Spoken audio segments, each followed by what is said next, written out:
11. Exactly. More like Mud Puddle 3. They're the most peculiar family I've run across, and I've run across a few. How one unlikely family trio took the money and drove, and kept driving for 10 full years. Taking banks, the Federal Reserve, even the FBI on a wild goose chase. But they got away with it. $4 million snatched from under their noses time after time after time. It was an inside job, a family job. A string of robberies. No high-tech gadgets, just a fake Fidel Castro beard, some sketchy 911 calls, and crazy hiding places for those millions. Cans of Ajax to WD-40 to Aquanet. It's so weird. But if they've got a cool $4 million stashed away, why are they living in 900 square feet of this? Tonight, we're tracking them down for answers. What do you want to know? The wife who knew more than she said. You're a tough woman to find. Just a few minutes of your time. The paratrooper's son with daddy issues. And who's that mystery man on the motorcycle? He said, what crimes? In this high-stakes game of Catch Me If You Can, will they turn on each other first? He's chasing all of us down, Dad. Ooh. Family business. Good evening. I'm David Muir. And I'm Elizabeth Vargas. And right here tonight, a caper that gives all new meaning to the term crime family. Not that there are any mobsters involved or anything, just your average, everyday family with one pretty noticeable flaw. They prefer stealing money to actually earning it. So tonight, right here, we take you inside that outrageous case. 10 years in the making, thousands of hours and miles, all spent chasing down 3 family members who, it turns out, are hiding in plain sight with an even more bizarre plan for holding on to all those millions. Here's David Wright tonight with a different kind of family business. Milwaukee, Wisconsin, a city with a rich beer history, but a place where Archie Cabello has something else brewing. I think he's a very cunning individual. General impression of Archie was the guy who showed up on time, went out on route every day, drove his route, but there wasn't a lot memorable about the guy. In 1995, he's grinding it out as a truck driver, making about $6 an hour. 48 years old with bills to pay, 2 kids and a wife to support. That's her, a chain smoker puffing away. They've been together since she was a teenager. One thing was really clear. He loves his wife. Archie also loves money, but he hates to work, according to veteran journalist Brian Denson. Archie would have been great if he'd just gone to college, if he'd had some means growing up to go to college, because he's a smart guy. Smart enough to figure out a shortcut to a much more lucrative career path. You see, Archie doesn't just drive any truck. He drives an armored truck stuffed with cash. You've seen them double parked as they deliver their precious cargo to stores, banks, and ATM machines.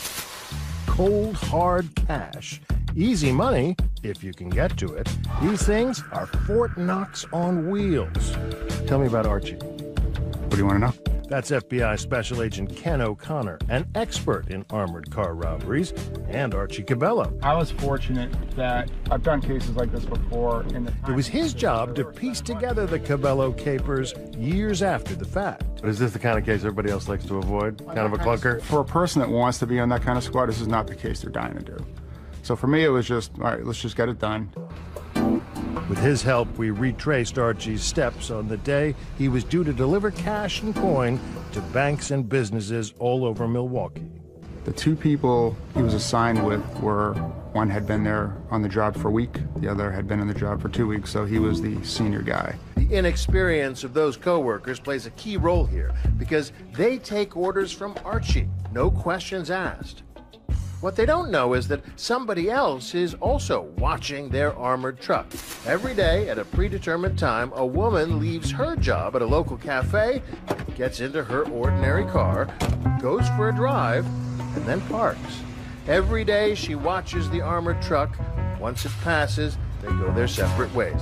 Same routine, day after day after day. But today, it's going to be different. Today, when the armored truck reaches the corner, the truck driver, Archie, hits the hazard lights. And as he turns right, the woman in the car follows him. The truck continues doing its scheduled round of pickups and deliveries, and around midday, it pulls into this strip mall. They make a stop at First Star National Bank. Cabello, a former Marine, is armed with a gun that he certainly knows how to use, but he doesn't need to use it. His weapon of choice today, a ballpoint pen. He's on paperwork showing he signed for the bag at 12:30 p.m. Bag had about $157,800, give or take. Give or take, Archie will always choose take. Out in a matter of minutes, the crew puts the money safely in the truck. It's now break time. He ditched the other two people for a break or bathroom break. All he needs is a few quick minutes alone with his thoughts and all that money. He pulls around back. There, he meets up with the car that's been quietly tracking his every move. Archie takes that bag of cash he's just picked out of First Star Bank and makes a rather unusual deposit. Her open window onto the passenger side seat, and they both drove off. Archie loops back around and waits for the crew to come off their break. Once in the truck, the trio resumes their work, none the wiser that their load has been lightened by more than $100,000. It's cheeky. He's a cheeky guy. But I think like a lot of folks who make the bulk of their money illegally, Archie decided that he could be cheeky. Meanwhile, the driver of the car is transferring the cash out of the bank bag and into another carry-on, soon to be stashed away. Obviously, at the end of the day, Archie is going to have some explaining to do. So he just said, oops. Bag got lost in the shuffle somehow. Pretty big thing to get lost in the shuffle, $157,000? Exactly. That's right. When his bosses ask, where's the money? Archie's response is as simple as, I don't know. He gets an unintended assist from his coworkers. The crew isn't saying much either, primarily because they don't know much. What was the story that they told? They, of course, denied taking the bag. One of them took a polygraph and passed. The other one didn't take a polygraph.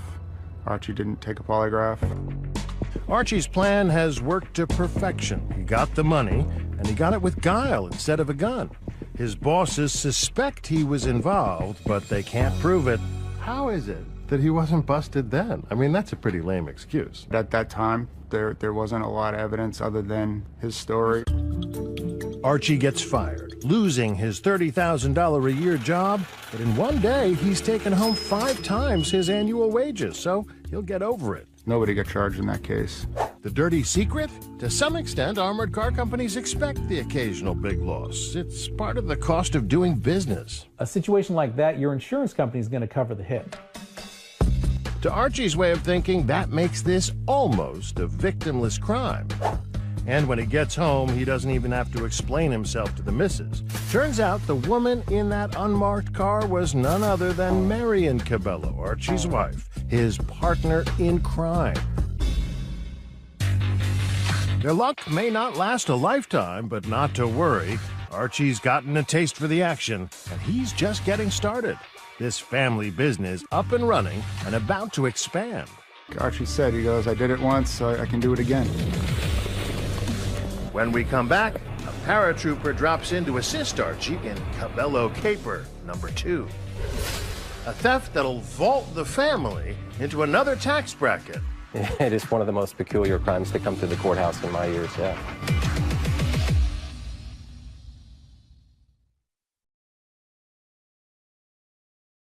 2020 continues with Family Business. At age 23, Vincent Cabello, Archie's son, is an Army paratrooper stationed at Fort Bragg. But this is nothing compared to the fall from grace he's about to take. After an honorable discharge, Vincent returns home to Wisconsin in 1996. He served his country proud, but could not seem to make his dad proud. So when Archie concocts a plan for father and son to steal money together, Vincent agrees, apparently in a misguided effort to win his father's affection. And Dad dragged him into the family business. Yes. He, in a weird way, worshipped his father and fell into that life. But Vincent wasn't some teenager. He was a grown man, just out of the service, right? It's true, he was. But I think that he struggled to find acceptance from his father. Archie is not exactly Employee of the Year material after the armored car heist. Prosecutors say he often reverts to self-employed status, selling drugs to earn money. That is, when he's not watching his favorite movie, Thief. I wear $800 suits. I wear a gold watch. I wear a perfect D, flawless, 3-carat ring. I'm a thief. But Vincent isn't. He's an American hero. When Archie told him that he needed Vincent's help to be the inside man for the next job that they would do. Ever after, Vincent was trapped in this cycle. Archie circles jobs in the newspaper for Vincent to apply for. The focus on banks and casinos and other places with lots of cash on hand. Largely due to his military background, he eventually lands a job at the American Security Corporation, guarding the night vault in the basement of this commercial building. The stage set for Cabello Caper number 2. This time, Archie is the outside man, Vincent the inside man. The plan they came up with was Archie would stage a robbery. He would act like a robber from beginning to end. The basement vault can be seen from the street level, and night after night, Archie wanders by, waiting to make eye contact with his son down below. One night in July, they do see things eye to eye. Vincent gives the signal, and the plan goes into motion. When he got the signal, he went to his car, which was parked in the alley behind the building, and he got in his gear. The gear includes a disguise, a bushy beard and a baseball cap worn backwards, yellow tinted glasses, and a BB gun. And went into the through the receiving area down a long hallway. He travels down this back alley and enters through a rear door. It's a long, winding, and unmarked corridor that leads to a doorway with just a small sign of the company inside. Vincent had earlier closed the vault door like he was supposed to, but purposely not spun the dial to lock it. If he had truly locked it, nobody would have been able to get in, because the way the security was set up was certain people had the first half of the combo on the spin dial, and certain people had the second half, and he only had one half. The charade begins. Archie yells freeze, and Vincent willingly complies. The two of them performing for the cameras. They knew about the video surveillance in the vault area. Vincent told his father where it was located. The FBI says Archie took that video cassette, so there's no surveillance footage of the crime, but they acted it out anyway as a precaution, just in case there were other cameras they didn't know about. So they acted the whole thing out. From beginning to end. It was literally... stick 'em up. Exactly. Son is hand and leg cuffed before father makes his way inside the vault, stuffs the money into a bag, and makes his getaway. There was a lot of money. I was a new detective. Milwaukee Police Detective Ron Laura was one of the first to respond the next morning when Vincent is found handcuffed near the vault. He said this subject threatened to blow his head off. But as he presses Vincent for details, the story doesn't add up. I was a little skeptical of why he wasn't a little bit more shaken up. The detective strongly suspects it was an inside job, especially when he sees the getaway route, that winding corridor. They went through this door to the freight elevator to make their way to the first floor to exit the building. Once I found out that the person utilized this hallway to escape, right away I said somebody who had knowledge of the building had to be involved in this. Police detain Vincent, but he sticks to his story and doesn't crack, like father, like son. And secrecy was the key to the overall conspiracy. Secrecy and keeping it tight within the family. Go. Granted, the Cabello family crimes aren't exactly Ocean's 11. With $160 million behind this door.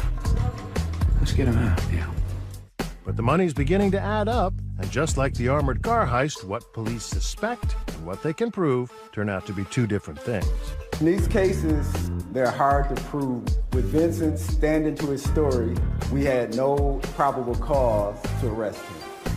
In this robbery alone, $730,000 vanished without a trace, and no one was ever charged. Archie and Vincent took advantage of weak procedures at each of these companies, and they exploited them. And, you know, the money's clearly out there somewhere. But where'd the money go? It's a question that haunts the FBI, who suspect the Cabellos, but the family seems to be living paycheck to paycheck. 1 year after the robbery, the felonious family pulls up stakes and quietly leaves Milwaukee for Portland, Oregon. So at this point, 2 robberies, almost $1 million, 900,000, give or take? Yes. But it's not time for retirement yet. No time for retirement. Coming up, Archie hired again as a security guard. This time with boxes of cash headed to the U.S. Federal Reserve. Caper number 3, set to be his biggest yet. And how much they get away with? $3 million in cash. $3 million. Yes. So why are they living here? When we return.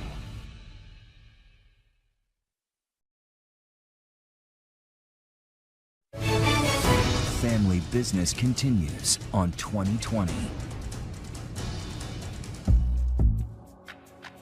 By the time the Cabellos arrive in the Pacific Northwest in 1999, they've moved 21 times in 18 years. In Archie's line of work, it can be dangerous to grow roots. Not necessarily the police who were after them, but people that Archie Cabello owed money to or had stolen from. He was just looking to ride it out as long as he could so he didn't have to work. And ride it out they do in Northeast Portland in this modest $975 a month rental. They'd never been prosecuted in Wisconsin. They'd moved here unfettered to Portland. They'd moved the money unfettered. They'd kept it anonymously.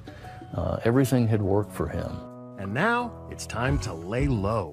Marion sticking to domestic duties as a housewife. Archie, as you see here, enjoying simple pleasures like the local nature trails. Vincent working as a bouncer. Because remember, Archie wanted them all to stay under the radar financially. Police hear neither hide nor thinning hair of Archie for years. To an outside observer, it looks like he's gone straight.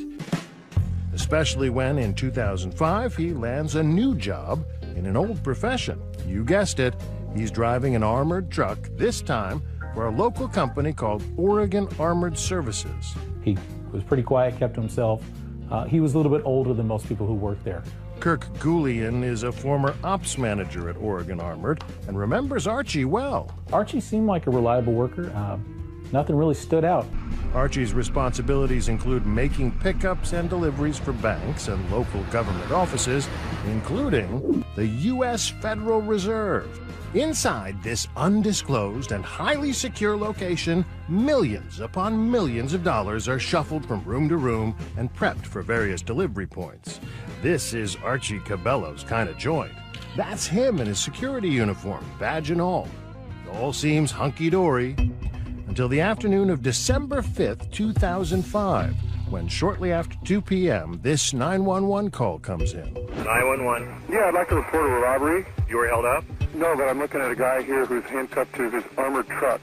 With Archie cuffed to the truck, the passerby holds up his phone to allow Archie to speak directly to the 911 operator.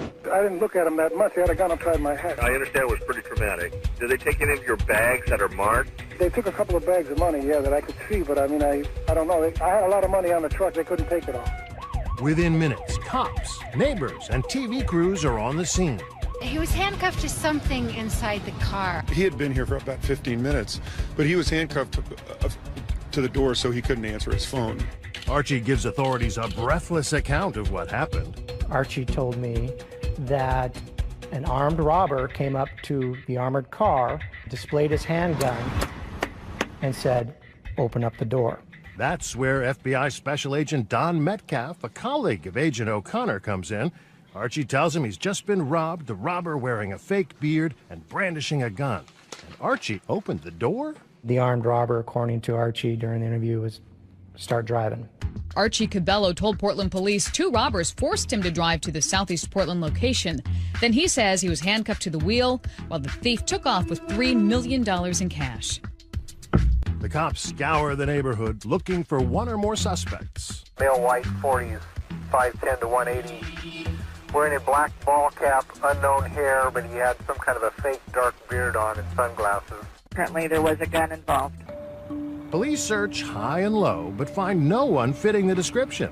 But that beard and the fateful decision to open the truck door, that's got the feds figuring this was an inside job. I think right away he knew that he was a potential suspect, that I did not believe his story. Was he defensive? No. Did he ask for a lawyer? Nope. Federal agents and Oregon Armored begin to break down Archie's story piece by piece. The truck protection is sufficient enough to handle pistol rounds. So in your mind, at first you go, well, why did he open the door? You know, the glass is bulletproof, the doors are bulletproof. The armored car drivers know that.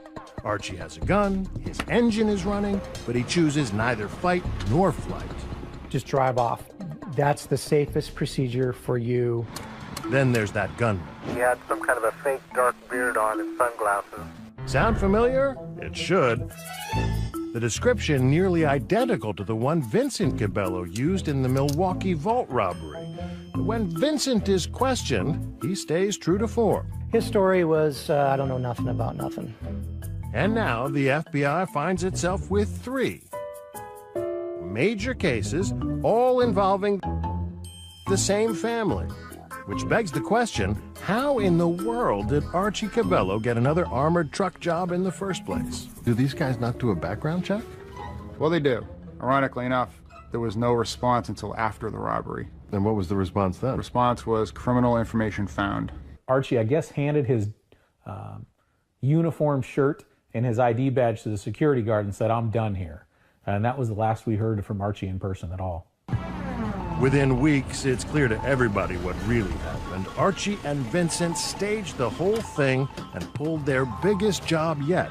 Vincent was the robber this time, Archie the inside man. And the loot, those shrink-wrapped bricks of cash, $1.5 million each.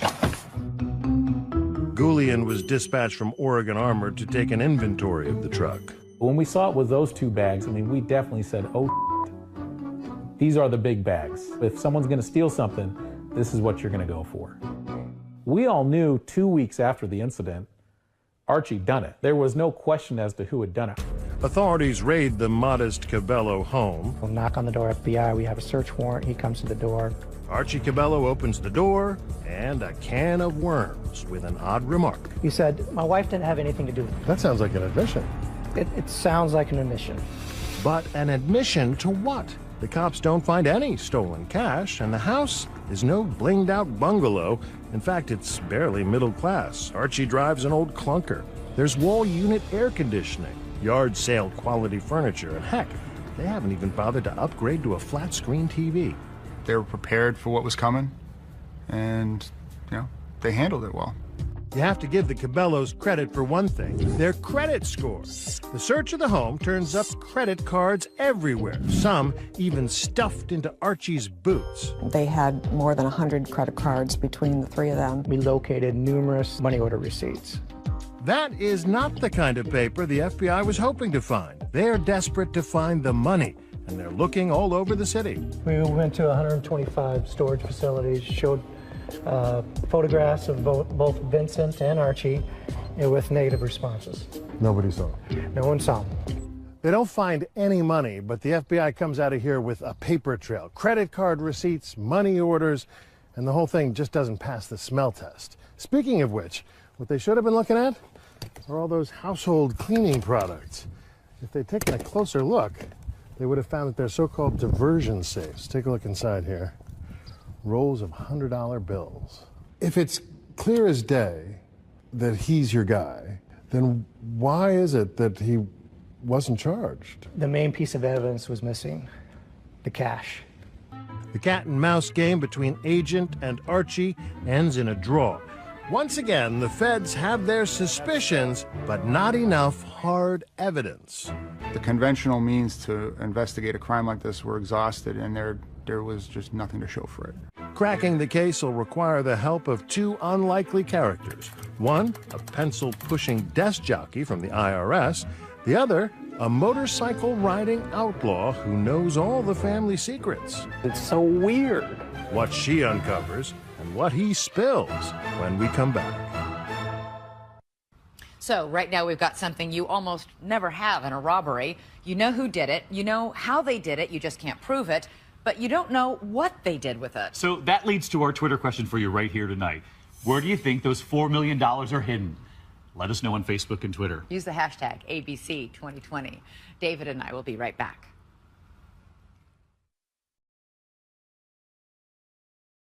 "2020 continues with Family Business. A major heist that sounds more like a Hollywood movie. With a multi-million-dollar heist on their hands and a family of prime suspects in their sights, the FBI still doesn't have sufficient evidence to arrest the Cabellos. Despite all these connections, FBI agents have not made an arrest.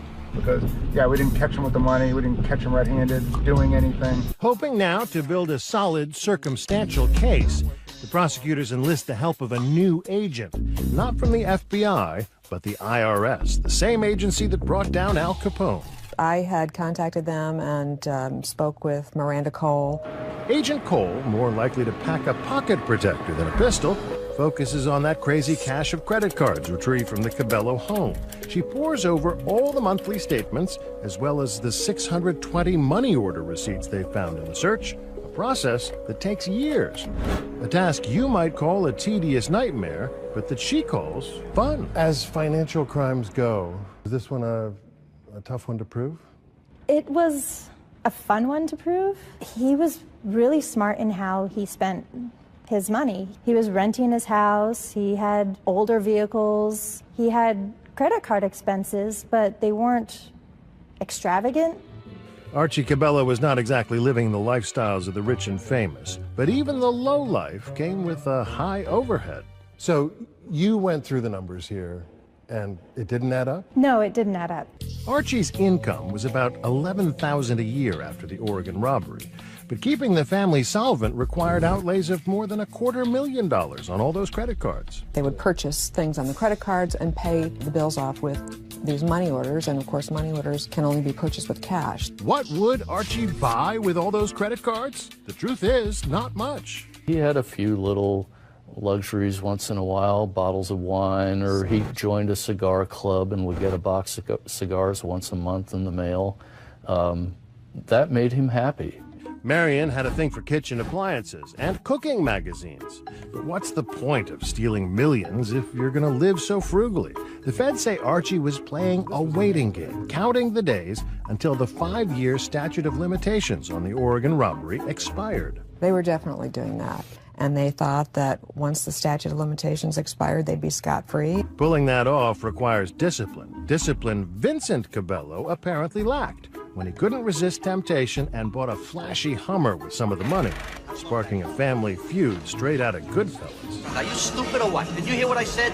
Don't buy anything, don't get anything, nothing big. Did you hear what I said? What's the matter with you? When Vince bought a Hummer, that was not good, and I believe that caused some conflict. He paid cash for it, and Archie was furious with him for doing that because Archie thought this would draw unwanted attention. To the government, that Hummer purchase proved the money was still within the Cabellos' reach. And that was our mission, really, to find out where the money had come from. The little house was becoming a pressure cooker, straining family bonds to the breaking point. They had to be the most unhappy millionaires ever. I think they all thought this money would give them freedom, but in essence, it was just the opposite.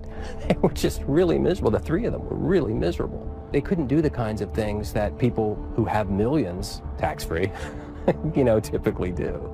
Finally, things come to a head when the feds, worried that the clock is about to run out, decide Agent Cole has found enough evidence, even without the money, to make a case. So they move in. We ended up arresting Archie, Marion, and Vincent. Only 4 days before the statute of limitations expired. A couple accused of faking a string of armored car robberies. FBI agents say that it was an inside job, a family job, stealing millions of dollars. The arrests make news in Oregon and all the way back to Milwaukee. This was an inside job. Facing a 51-count indictment, the Cabellos are released pending trial. Coming up, 2 key developments, one that may unlock the missing millions, and one that may lock up Archie Cabello forever. Flabbergasted me. I never expected it. She comes back and it says, "You're not going to believe this." You won't believe it either when the man under that helmet decides it's time to tell all. Next.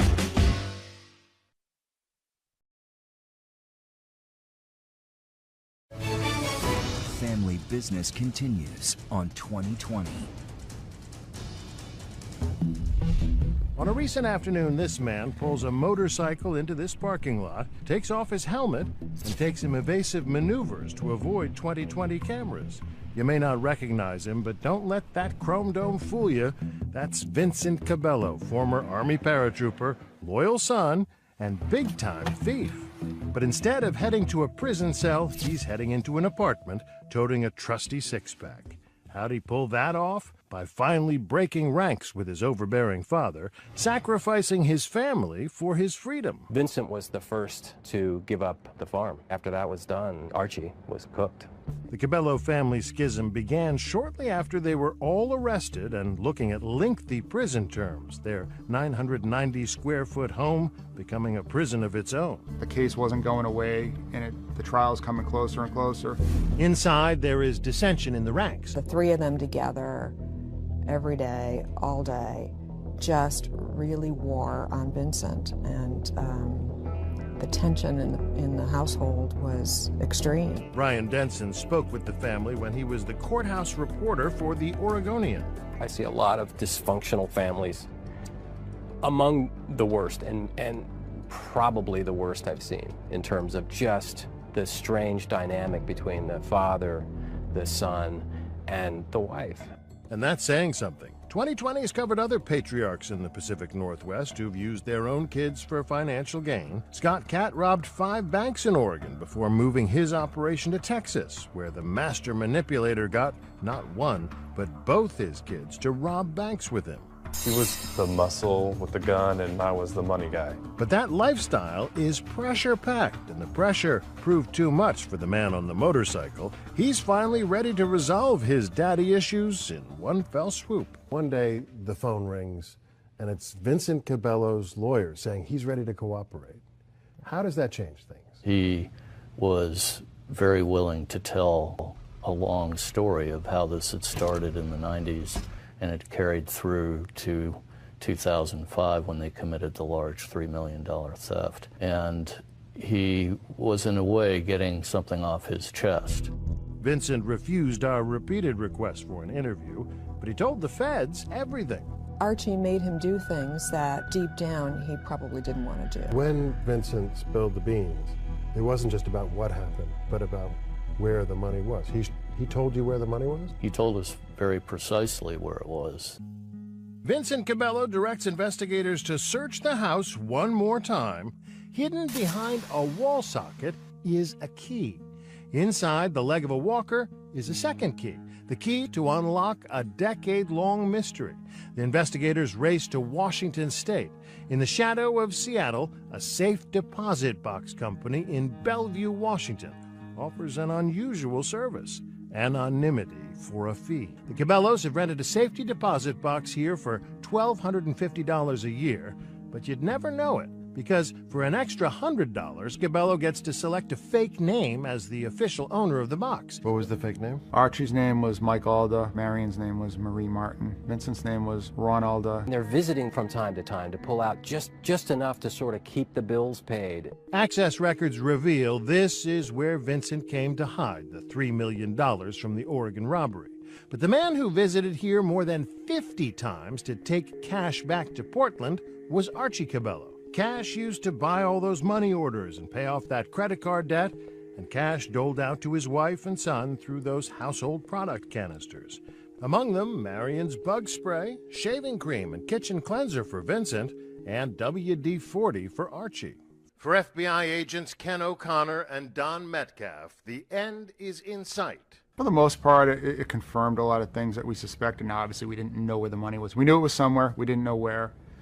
He told us where it was. He tells them to head straight to box number 254. Agent O'Connor gave me the honors and said, okay, open it up. I opened it up, and there was roughly $1.9 million in $100 bills in that suitcase. But looking at that money. So it was a good ending to a case that I thought was worked really well. Everyone involved. Stack upon stack of crisp, mouth-watering Benjamins. It's the pot of gold at the end of a rainbow they have been chasing for years. The two FBI agents and IRS agent Miranda Cole now have everything they need to close the case. But it must feel good. Closure's good. Justice is good. It would have been a much more difficult case without the money. So having this money was a huge break in the case. The family is now an Oedipal wreck.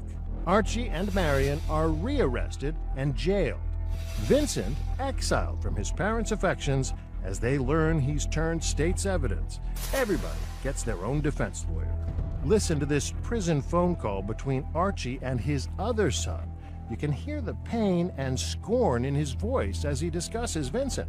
He's going to testify against you guys. So, we'll have the sad spectacle of our son sitting there and caught some fingers at him. It's on Fox News, ABC News. A former Wisconsin family is busted for a series of armored car heists. It went national? Yeah, it's coast to coast. What a idiot. He's just a hateful, spiteful person. We got to put him out of our minds because nothing we can do about him. No, he's a psycho. You should see his face. Dial 911 immediately. Immediately. Mom asked me to remove all of his pictures from the house. Marion, I assume you went back to her after this phone call from Vincent and said, hey, your son's cooperating. What was her reaction? She came in with her lawyer also and decided to talk to us as well. Archie stalls court proceedings as he scrambles to think of a way out. The man who always played the angles reduced to rolling the dice, buying megabucks tickets in a desperate attempt to win millions to pay back the money. How about a roll last night? It didn't do in our favor. Well, that's good. No, but what else you got?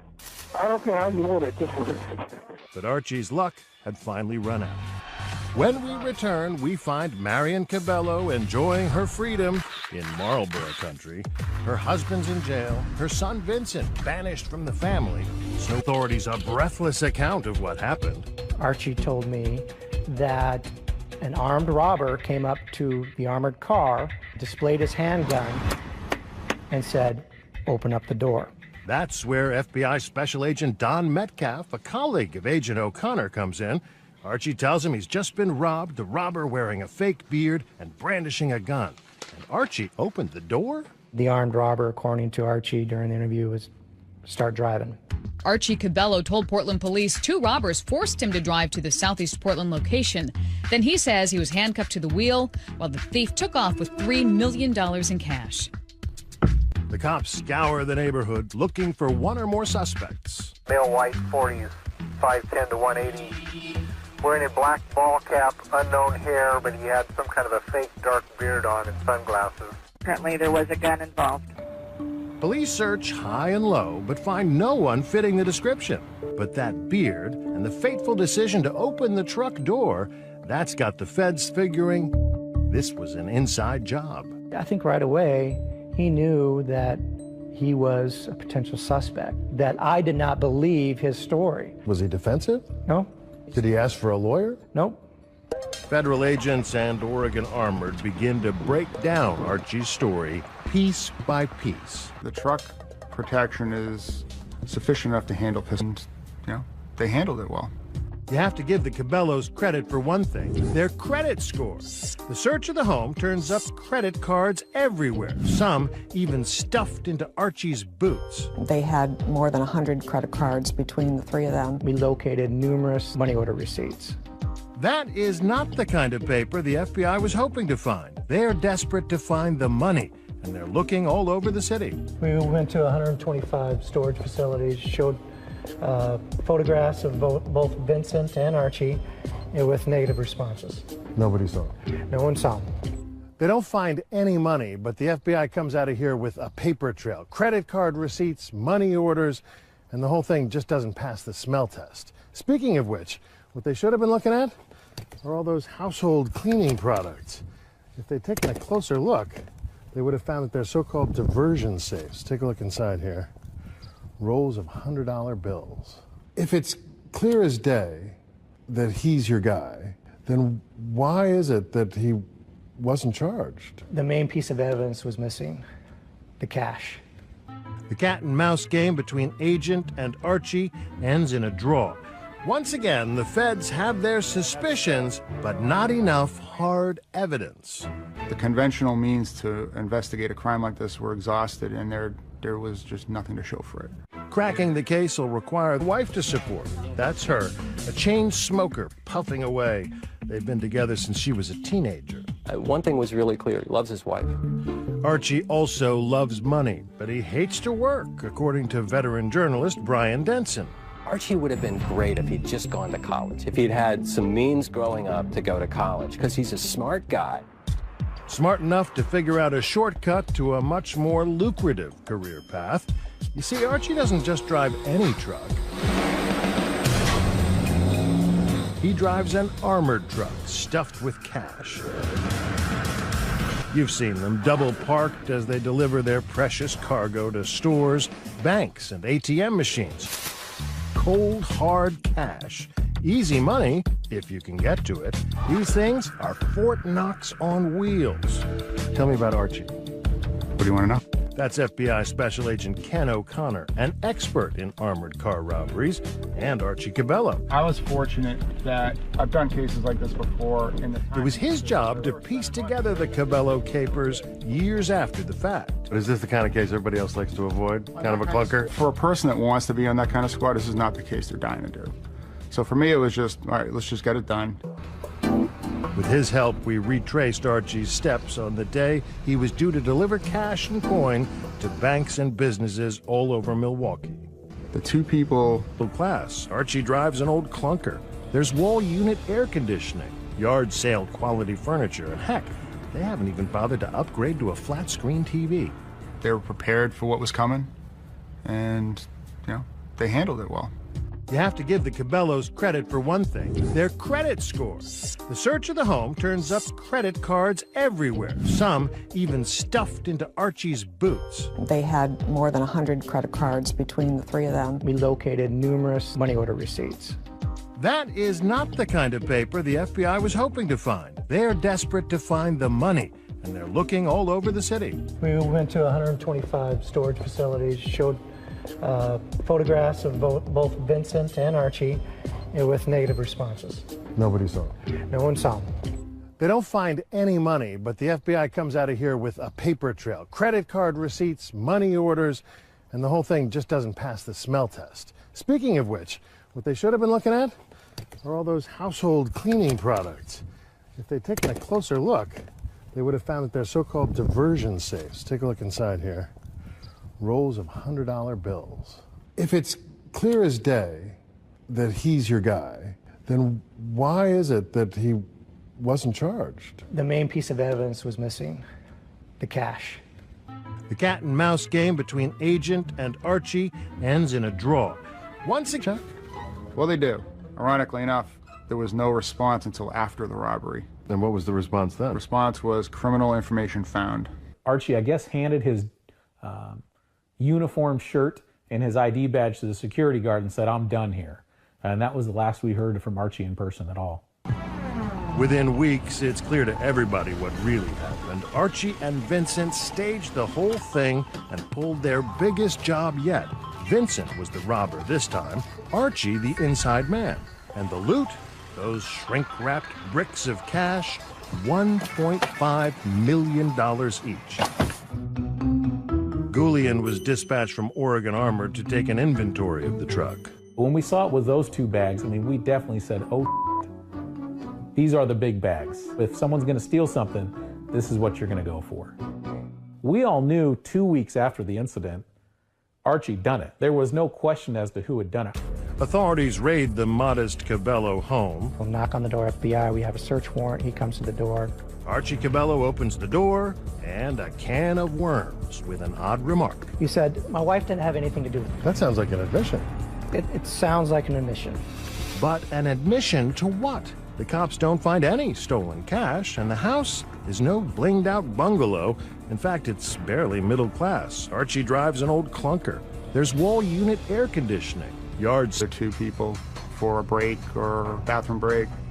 All he needs is a few quick minutes alone with his thoughts and all that money. He pulls around back, and there he meets up with the car that's been quietly tracking his every move.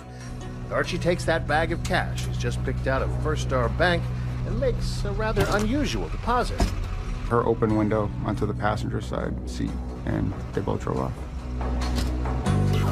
Archie loops back around and waits for the crew to come off their break. Once in the truck, the trio resumes their work, none the wiser that their load has been lightened by more than $100,000. It's cheeky. He's a cheeky guy. But you know, I think like a lot of folks who make the bulk of their money illegally, Archie decided that he could be cheeky. Meanwhile, the driver of the car is transferring the cash out of the bank bag and into another carry-on, soon to be stashed away. Obviously, at the end of the day, Archie is going to have some explaining to do. So he just said, oops. I got lost in the shuffle somehow. Pretty big thing to get lost in the shuffle, $157,000? Exactly. That's right. When his bosses ask, where's the money? Archie's response is as simple as, I don't know.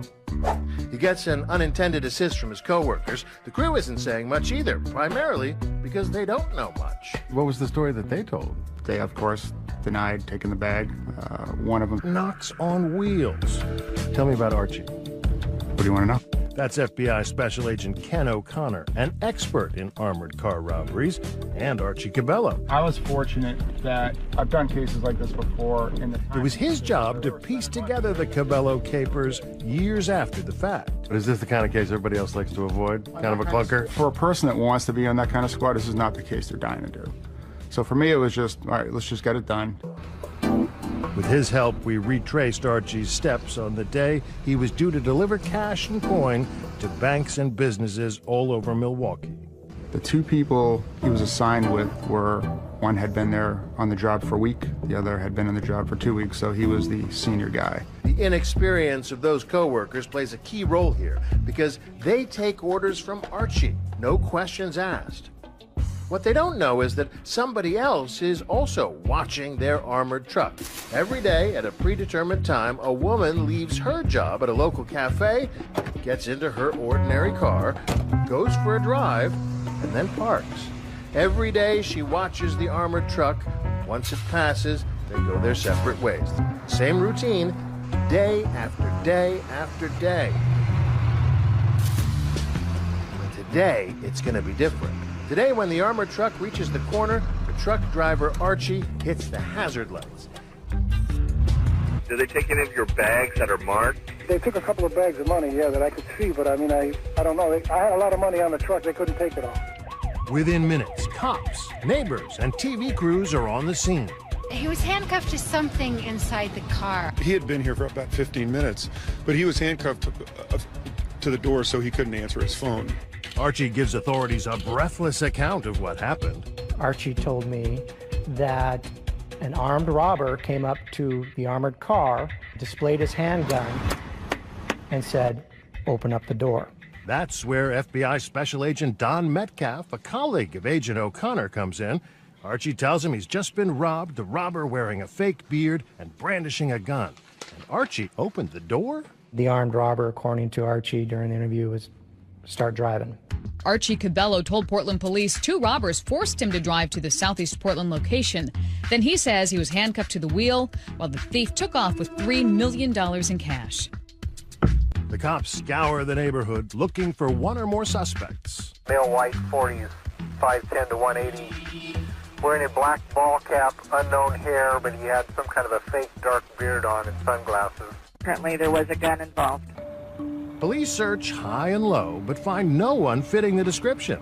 But that beard and the fateful decision to open the truck door, that's got the feds figuring this was an inside the kind of paper the FBI was hoping to find. They're desperate to find the money, and they're looking all over the city. We went to 125 storage facilities, showed photographs of both Vincent and Archie with negative responses.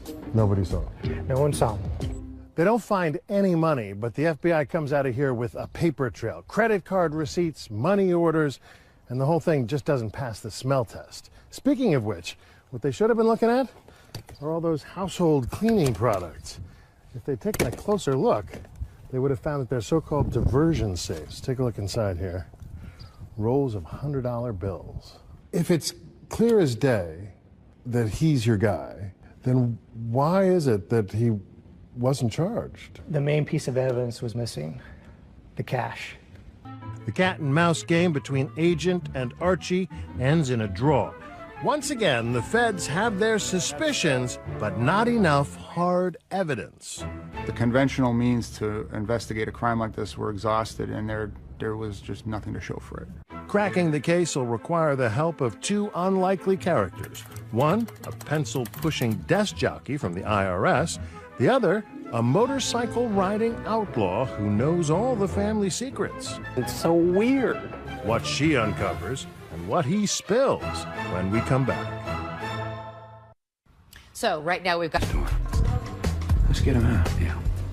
But the money's beginning to add up, and just like the armored car heist, what police suspect and what they can prove turn out to be two different things.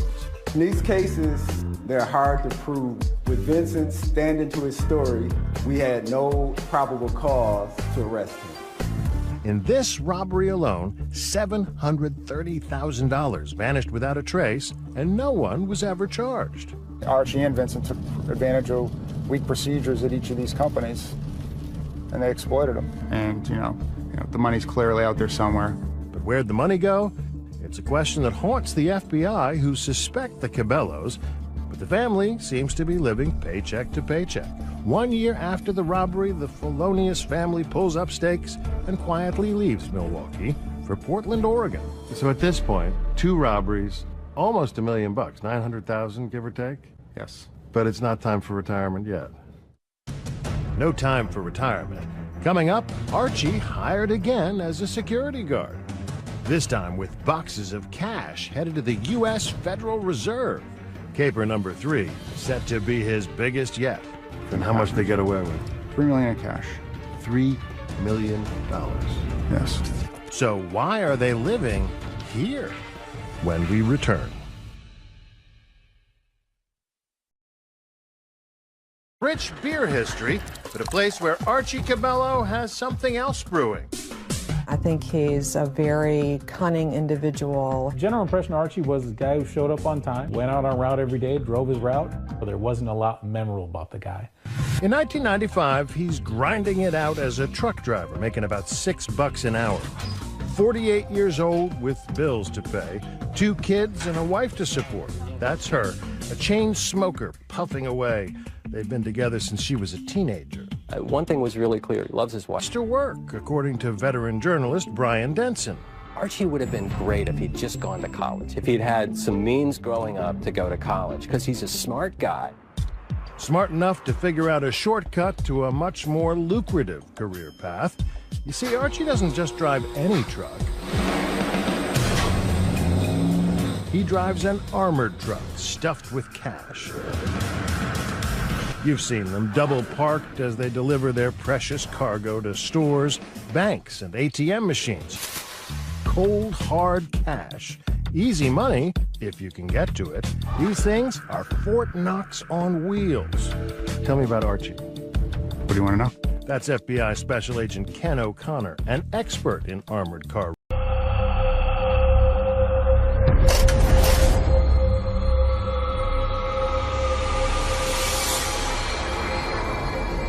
Police have been called by 66-year-old retired accountant Penelope Jackson. Hey, madam, do you want to just step outside for me a minute? Can you come outside? Yes. Thank you. What's this for? Keys on the kitchen floor. Okay. Can someone just stay with Devon while I go in? Police arrive, Penny's led outside, and police switch on their body-worn cameras that they all have. So they're recording their interactions with Penny. Right, get the ambulance in, pronto. We need CPR. No, please don't. Yeah, we need the ambulance in. Stabbed him a bit more. We've got CPR being done at the moment. It's a very unusual thing to see a woman admitting to a crime, especially when that is a crime of enormous violence. The victim is David, her husband of over 20 years. Under arrest for suspicion of step murder. You do not have to say anything, but it may harm your defence. You do not mention when questioned anything you're later relying in court, and anything you do say may be given in evidence. I don't think Penelope Jackson really thought through what she was going to say. The words just tumbled out. She couldn't filter herself. She couldn't stop herself. Yes, I stabbed him. Come on. Because he's a... No, I'm going to send them all out. He's an aggressive bully and nasty, and I've had enough. And when he said you wouldn't do it, I did it twice more.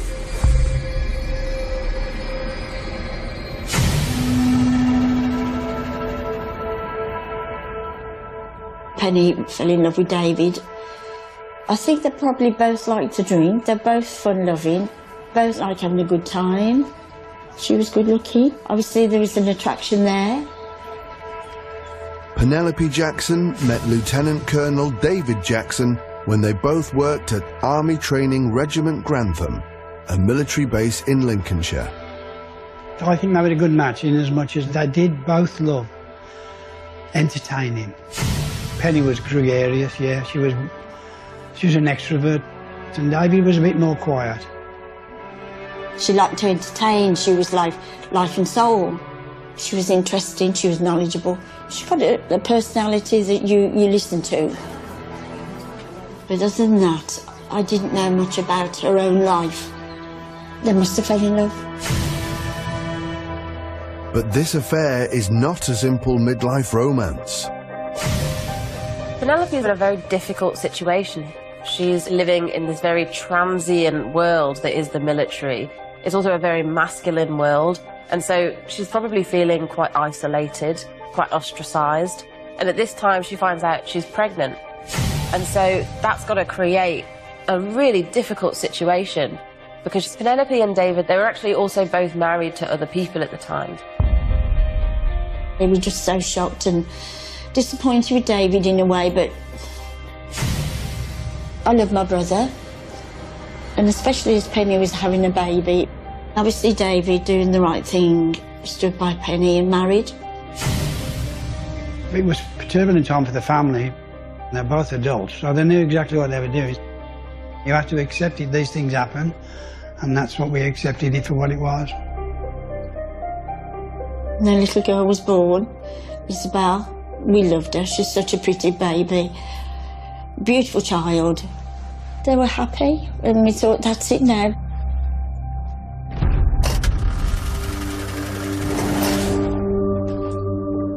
They married in the March.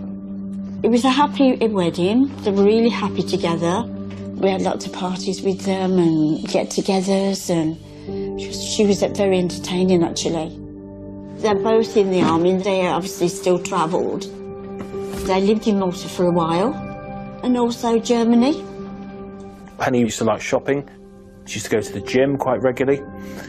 Their relationship did come across as being quite traditional, where Penny would be cooking his meals for him, and he was quite particular about having things done in a certain way at a certain time. David was regarded by many as being a proud man, perhaps a bit of that stiff upper lip. David would like somebody that could cook a full meal for everybody. Penny was more than happy doing that, and she was a very good cook, actually. One would have thought, with Penelope and David being mature, Penelope being in her 40s and David being in his 50s, they were going to wander off into old age, enjoying each other's company, loving one another, having finally found the right partner.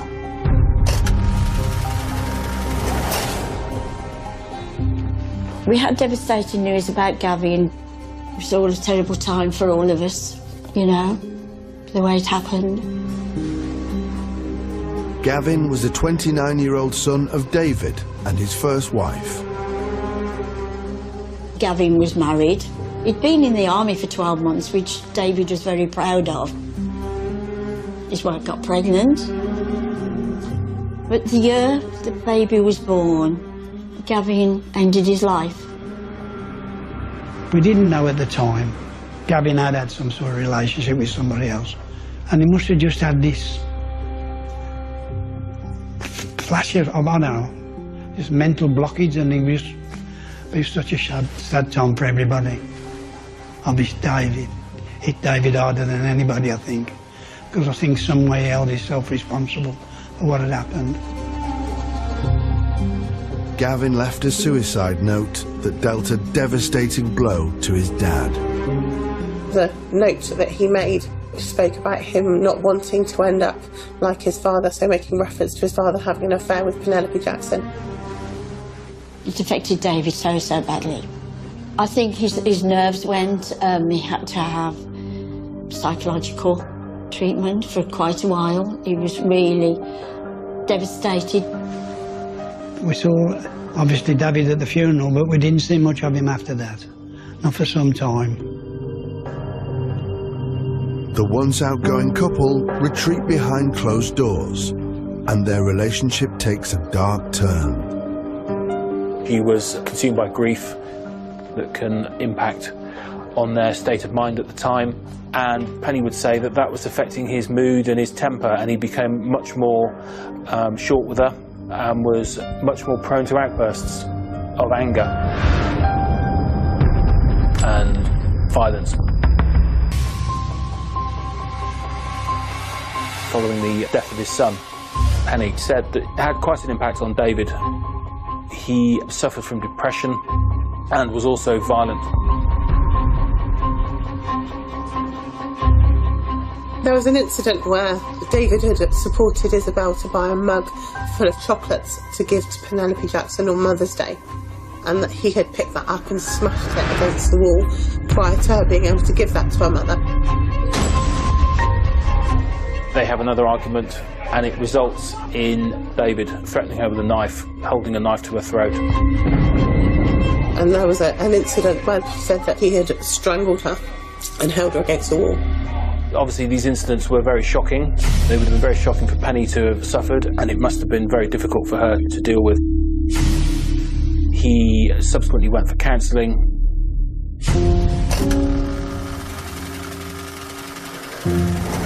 In an attempt to put the past behind them, David retires from the army, and the couple buy a dream property in the French countryside. They had a beautiful farmhouse, about 3 acres of land, and like on the top of a slope, right out in the middle of the sticks. And I think there was a little village, there's about 5 houses in the village and a church. Eventually, David would ask us to go over, and sometimes he'd even pay our fare. They had a wonderful life. Lots of friends, lots of entertaining, and eventually David seemed happy, and you wouldn't guess there was anything wrong.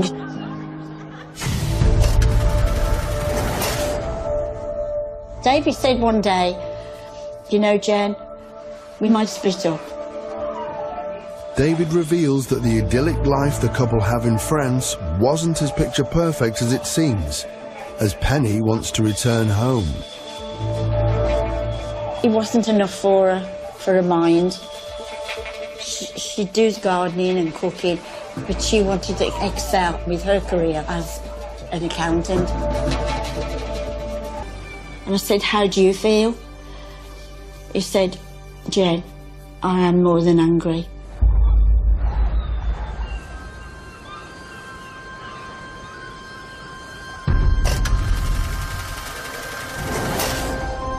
"7 years back in the UK and COVID strikes. As families around the world are forced together, 77-year-old David is suffering with bowel cancer. Penny would say that that was affecting his mood and his temper. She would be cooking his meals and looking after him as he got older. He required extra support. So I imagine things must have been quite difficult for her. I think that Penny, in some ways, David wasn't getting any younger, and I don't think he could cope, and that's what she was worried about. But in the sort of person she was, she liked a lot of people around her. But when Penny had to look after him full time, I think it was the same.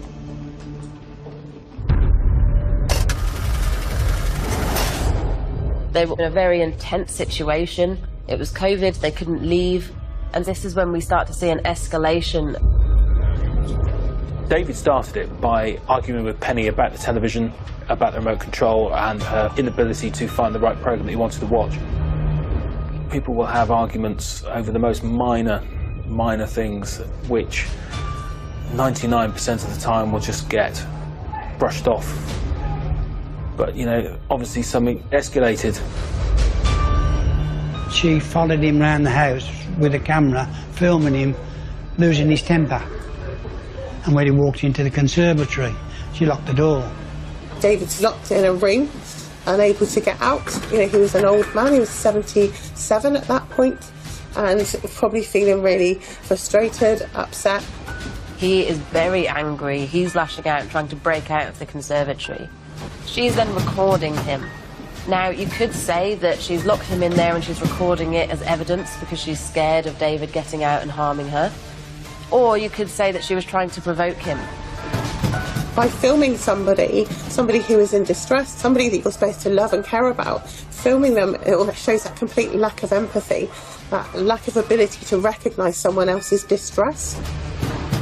This is now a violent, very volatile marriage. It's dangerous. It suggests that Penelope is scared of David, but simultaneously that she is confident in standing up to him.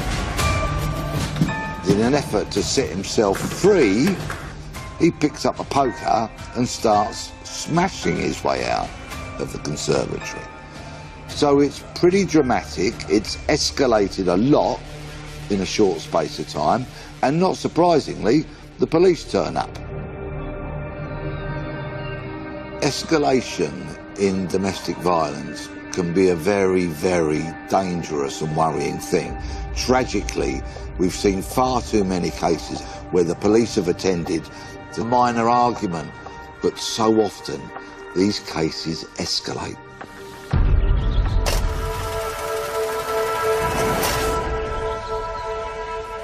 During lockdown, we communicated with Penny and David over FaceTime.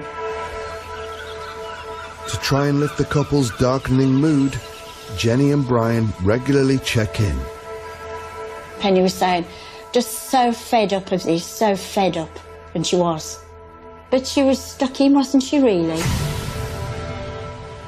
David said to me, I'll ring you Sunday. And that would be like the 14th of February. That's what his last words, I'll ring you on Sunday, Jen, as normal. And obviously it didn't happen, did it?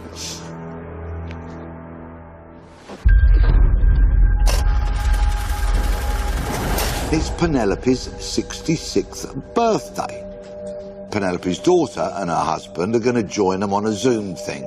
So it's kind of like dinner party by Zoom. Isabel had bought a gourmet meal for her mother and David to share, and there had been an altercation, some tension. Penny had produced some bub and squeak as an addition to the meal that her daughter had provided for them. And David felt embarrassed by this, that she thought that that meal that their daughter had provided for them wasn't enough. And bickering started. David walked away to diffuse it. They quickly changed the subject and carried on with the meal. And then suddenly the iPad went dead, battery was flat, and they couldn't find the charging cable. So that was the end of the meal, really, and the end of the family get-together, because they couldn't charge the iPad up. Penelope messages her daughter and she says, if it all goes tits up, I love you to the ends of the earth.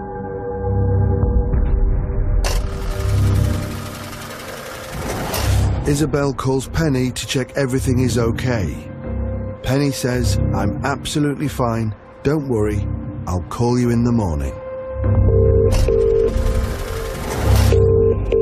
But just 40 minutes later, things were far from okay. David Jackson dials 999 from the kitchen. The first part of the call is too distressing to broadcast. David is heard on the phone speaking to the 999 operator. He tells the operator that his wife has stabbed him in the chest. And it's during this call that Penelope stabs him 2 more times. David can be heard screaming out for help. David's head must have been filled with fear and terror. His life slowly ebbed away. It must have been horrendous for him. Perhaps he even knew that he was dying. And are you with him now? Well, I might just go and stab him again, but... Alright, do not stab him again. Why? Okay, so just listen to my voice. Okay? Yes. Stay on the line with me. I am competent. Okay. Penny was very matter of fact, very calm, very softly spoken. She tells the call handler that she's mentally fine. She didn't come across as being manic or hyper. Are you with the patient now? Well, I'm in the lounge and he's in the kitchen bleeding to death with any luck. Penelope does not sound to me like someone in shock. She's reveling in what she's done. She's pleased with what she's done. You're not paid enough to be with this. It's not fair. Okay, well, ultimately, madam, I'm listening to your voice, and you're the help I have available, so we need to help him, okay? No, I'm not. This is a person that she's been with for 28 years. She's going against what she's being advised to do, to help him, to potentially save his life. She is the only person at the scene that can help. All right, madam, how many times have you stabbed him? I did the once. You did the once? And then he said I wouldn't do it again, so I did it twice more. It's possibly a trauma response. Everyone reacts to trauma very differently. Whether she intended to do it or not, you're still going to be shocked by what you're seeing in front of you. And lots of people can try and cope with that trauma in lots of different ways, but including trying to make the situation more light-hearted, even if it might seem impossible. She is just responding in the moment. It feels very off the cuff and very raw. So in total, how many times? 3 times. 3 times, okay. I thought I'd get his heart. Well, he hasn't got one. And then twice in the abdomen. That suggests that she knows exactly that what she's done is heinous and awful. It also, I think, suggests that Penelope fundamentally believes that she has done the right thing. When officers received that initial call to go to this house and they heard what was happening, their primary thoughts were, save this man's life. Hey, madam, do you want to just step outside for me a minute? Can you come outside? Yes, thank you. And of course, it was an unusual scenario because as they arrive, out of the house comes this woman who is confessing to what she's done. I admit it all. All right. Just get them. All right, I want to go in. All right. No, So- he's on the kitchen floor. Can someone just stay with Devon while I go in? Penelope Jackson is immediately arrested. At this moment in time, okay, if you just listen to my colleague. Under arrest for suspicion of attempt murder, mate. Under arrest for suspicion of attempt murder. You do not have to say anything. It may harm your defence. You do not mention when questioned anything you're later relying for, and if you do say may be given in evidence. Might go in and see what they do. Yeah. Could I get my coat? Just bear with me 2 seconds. In all right? there. You all right? With any luck, you'll be too late. Penny's very matter of fact. She seems more concerned about having her coat on than the welfare of her husband. Can I get my coat? Right, get the ambulance in. Pronto, we need CPR. Don't. No, please don't. Yeah, we need the ambulance in. Stabbed him a bit more. We've got CPR being done at the moment. On one hand, you're kind of feeling a bit scared of Penelope because this is someone who's just stabbed another human being multiple times and is mostly concerned about their coat. On the other hand, you are wondering, is this someone who is lashed out for a reason? I stabbed him once because he's a... No, I'm going to send them all out. He's an aggressive bully, and nasty, and I've had enough. And when he said you wouldn't do it, I did it twice more. Penelope specifically says that David was an aggressive, nasty bully. So I think it suggests to me that there was a lot of significant toxic issues in this relationship. She's trying to claim that's the reason that she's attacked him. Coat's in. What colour's your coat? In the front. In the front. Yeah. Grey wardrobe. Okay, it might be a while, all right, but I'll try and get. There's obviously a lot going on. Okay. Oh, but then it'll be too late. Penelope, my advice is don't talk about it now. Okay. No, I have no intention of not agreeing to what I've done. Okay. I know what I've done. All right. And I know why I've done it. And if I haven't done it properly, I'm really annoyed. Despite the paramedics' best efforts, Really great, get COVID on the top of this. the Jacksons' bungalow is declared a crime scene. Then the investigation really kicks in. The homicide detectives have to start investigating the background, of course, of David the victim, of Penelope who's arrested, and gather all that evidence. Crime scenes very often give up their secrets, with the entire house forensically examined. A filleting knife with an 8-inch blade was recovered on the kitchen floor that clearly was the murder weapon. And on the kitchen worktop, police recover a handwritten note from Penelope. The handwriting looks quite neat for somebody who's just killed their husband. There's no blood or marks on there. There's punctuation. It looks fairly legible. At the top of the page says self-defence, confession underlined, to whom it may concern. I have taken so much abuse over the years. Look at my records in Hereford, Germany. But he was a good daddy, exclamation mark. However, the mask slip tonight, was unforgivable. I accept my punishment. May he rot in hell. Is she thinking about potential defences? She's talking about self-defence. She's talking about lessening her culpability for David's death. What's important, though, is trying to work out when this letter was written, because that can have very different inferences. So if Penelope wrote the letter after she's already stabbed David, that could potentially mean that she's accepted that she is caught and she is writing out her side of the story.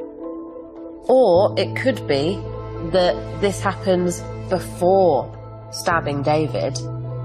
That highlights that there was significant intent for his murder.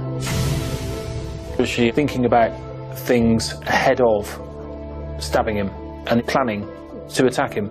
If you were just writing the note explaining what had happened, almost certainly traumatised by what's happened, why would you be thinking about whether this equalled self-defence as a potential mitigating factor of the murder? Penelope's note adds a whole new perspective onto David's death. She's immediately taken into interview. It is, of course, the right of any arrested person to say nothing during interview. And Penny did exactly that.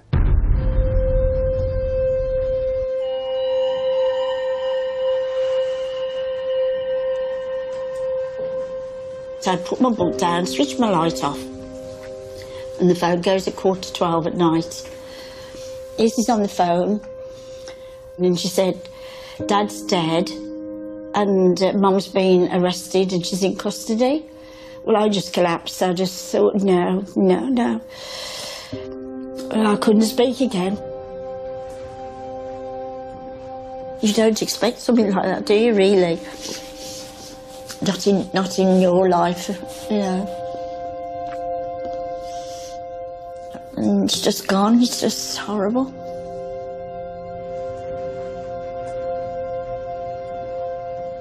We talked about it, Brian and I, and cried. And I just said,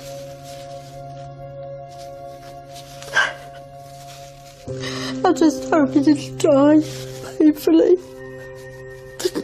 But he did. He suffered.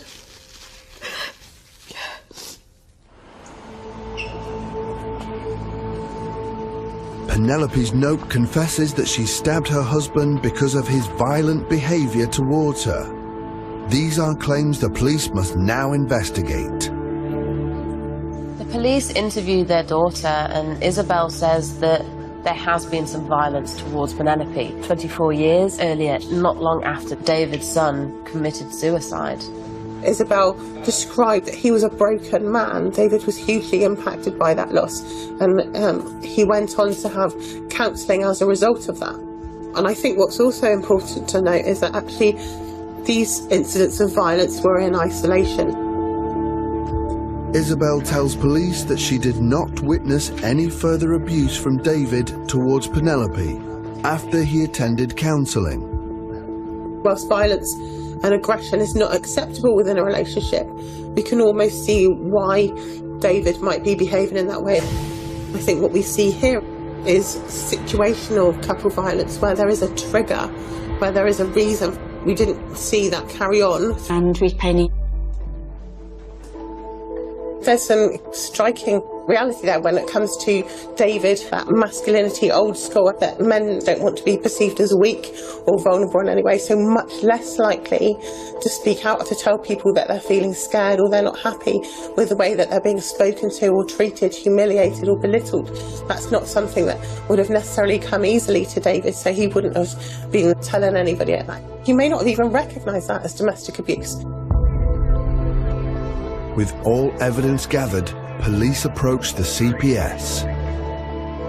The police have gathered body-worn video evidence, evidence from the scene, the note that Penny had written, so they had more than enough evidence with which to charge her with David's murder. and she smiled at me. As if to say, hi Jen, you know, we're friends, or... I couldn't believe that. And I just glared back at her, as if to say, I just hate you for doing this to my brother. Penelope Jackson pleads not guilty for murder, but guilty of manslaughter. She was trying to get away for manslaughter, and we truly believe that she was obviously guilty, full stop. Penelope admits that she killed her husband, but what is on trial is whether she had an intention to kill him.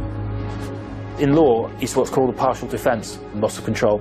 There has to be what they call a trigger, but it can be over a long term. So, for example, in the course of a marriage, it might be if there is a history of violence over many, many, many years. Under cross-examination, Penelope and David's daughter Isabel tells the jury about the violence she saw between her parents in the late 90s. What's also important to note is that actually these incidents of violence from David towards Penelope Jackson were in isolation, and around 20 years ago, very, very shortly after the loss of his son Gavin by suicide. A defence described a history of abuse towards her, but the police couldn't find any evidence to support that. We didn't see ongoing abusive incidents from David towards Penelope. What we very much saw is a fairly normal relationship for the 20 years from then to the day of his death. It really highlights to me a potential flaw in Penelope's story, in that I have no doubt that there was violence in this relationship. But what this highlights to me is that she's exaggerating that for her own benefit. There's a cruel side there. She tried to prove that David was a bully. David would never ever do that. He wouldn't. I wanted to shout to her, you are telling such lies, but you have to be so quiet. And I just hated her. Hated her. Whilst the jury hear no evidence of the ongoing abusive relationship which Penelope claims in her note, they do get an insight into her side of the story. Penelope Jackson took the stand and said that the situation has spiralled out of control. On the night of the murder, there had been an altercation, and Penelope left the dining room and went up to the spare room with a knife.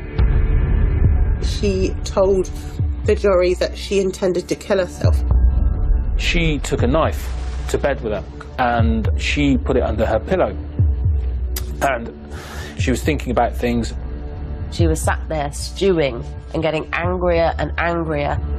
So she decided she'd confront David in his bedroom about that night and how awful he'd been, about his behaviour and how embarrassed she felt. She told David that she intended to use this knife, to take her own life, and then she said that she'd questioned that and actually she decided that it was going to be him that lost his life that night. Penelope tells the courtroom it was at this moment David said she wouldn't stab him. So she did. I was absolutely gobsmacked to think, how could she do that? I couldn't believe it, really. I just couldn't believe it. Well, I couldn't believe it was Penny saying the words. We didn't know anything about that. I don't know. I never can believe it. With devastating injuries, David made his way downstairs to call 999.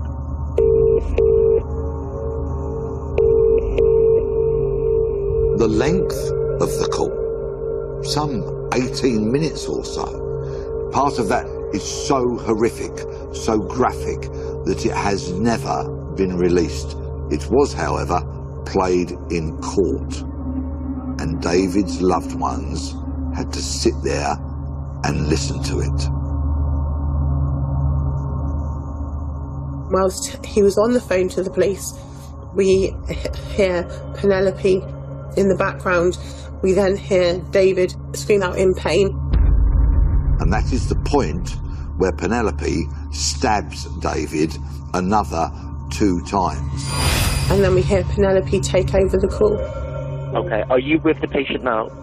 Well, I'm in the lounge in the kitchen bleeding to death with any luck. I was sat in court when the prosecution played it. To be honest, when I heard the call, I didn't see it as anything but being callous and cold and uncaring. It's one of the worst things I've heard in court, and it's a very hard thing to hear. I mean, to be absolutely honest with you, you sort of decompartmentalise it, because if you didn't, I think you wouldn't be able to cope with it, really. It's a tough listen, and I'm sure the jury paid very close attention to every single second of it. Although the call is a traumatic listen for the jury, it also holds the prosecution's key to the case. They needed to prove that Penny intended to kill David, and that call was a critical part of it. Prosecution said that she hadn't lost control because, having inflicted the first stab wound upstairs, she had then subsequently, a few minutes later, stabbed him again repeatedly while he was on the phone. And what she'd done was deliberate. So she hadn't lost control twice. She wanted him to die. Therefore, she was guilty of murder.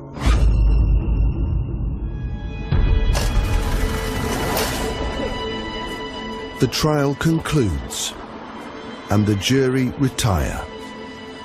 The jury had a decision to make. Was there an intent? Was there a loss of control? Had Penny been the victim of prolonged domestic abuse at the hands of her husband over many years? After 11 hours, they return. The call came through that she's been found guilty. And I just cried. I'm so glad she's got what she deserves, and she has. But I also thought at the time, what a terrible waste. And I admired her in some ways. of her knowledge. And to think she's thrown all that away? For what? The judge sentenced Penelope Jackson to life in prison with a minimum term of 18 years. In the judge's sentencing remarks, he made it clear that he believed it was premeditated, that she'd intended to kill him. Ultimately, he rejected Penny's claims. He commented on the fact that David's family would always have to live with having to hear what Penny said about him in her trial and how she sought to tarnish his name. I think she was very much relying on that kind of gendered assumption that she was a victim and he was a perpetrator, that domestic abuse doesn't happen to men. When you think of the ONS statistics, that actually 1 in every 3 victims of domestic abuse is male, that's certainly not reflected in society's belief systems. Anybody can be a victim of domestic abuse, but also can be a perpetrator of domestic abuse.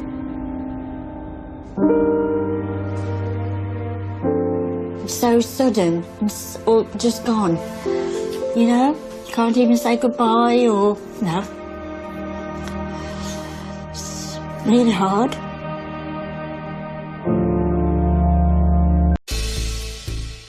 A devoted mother of 4.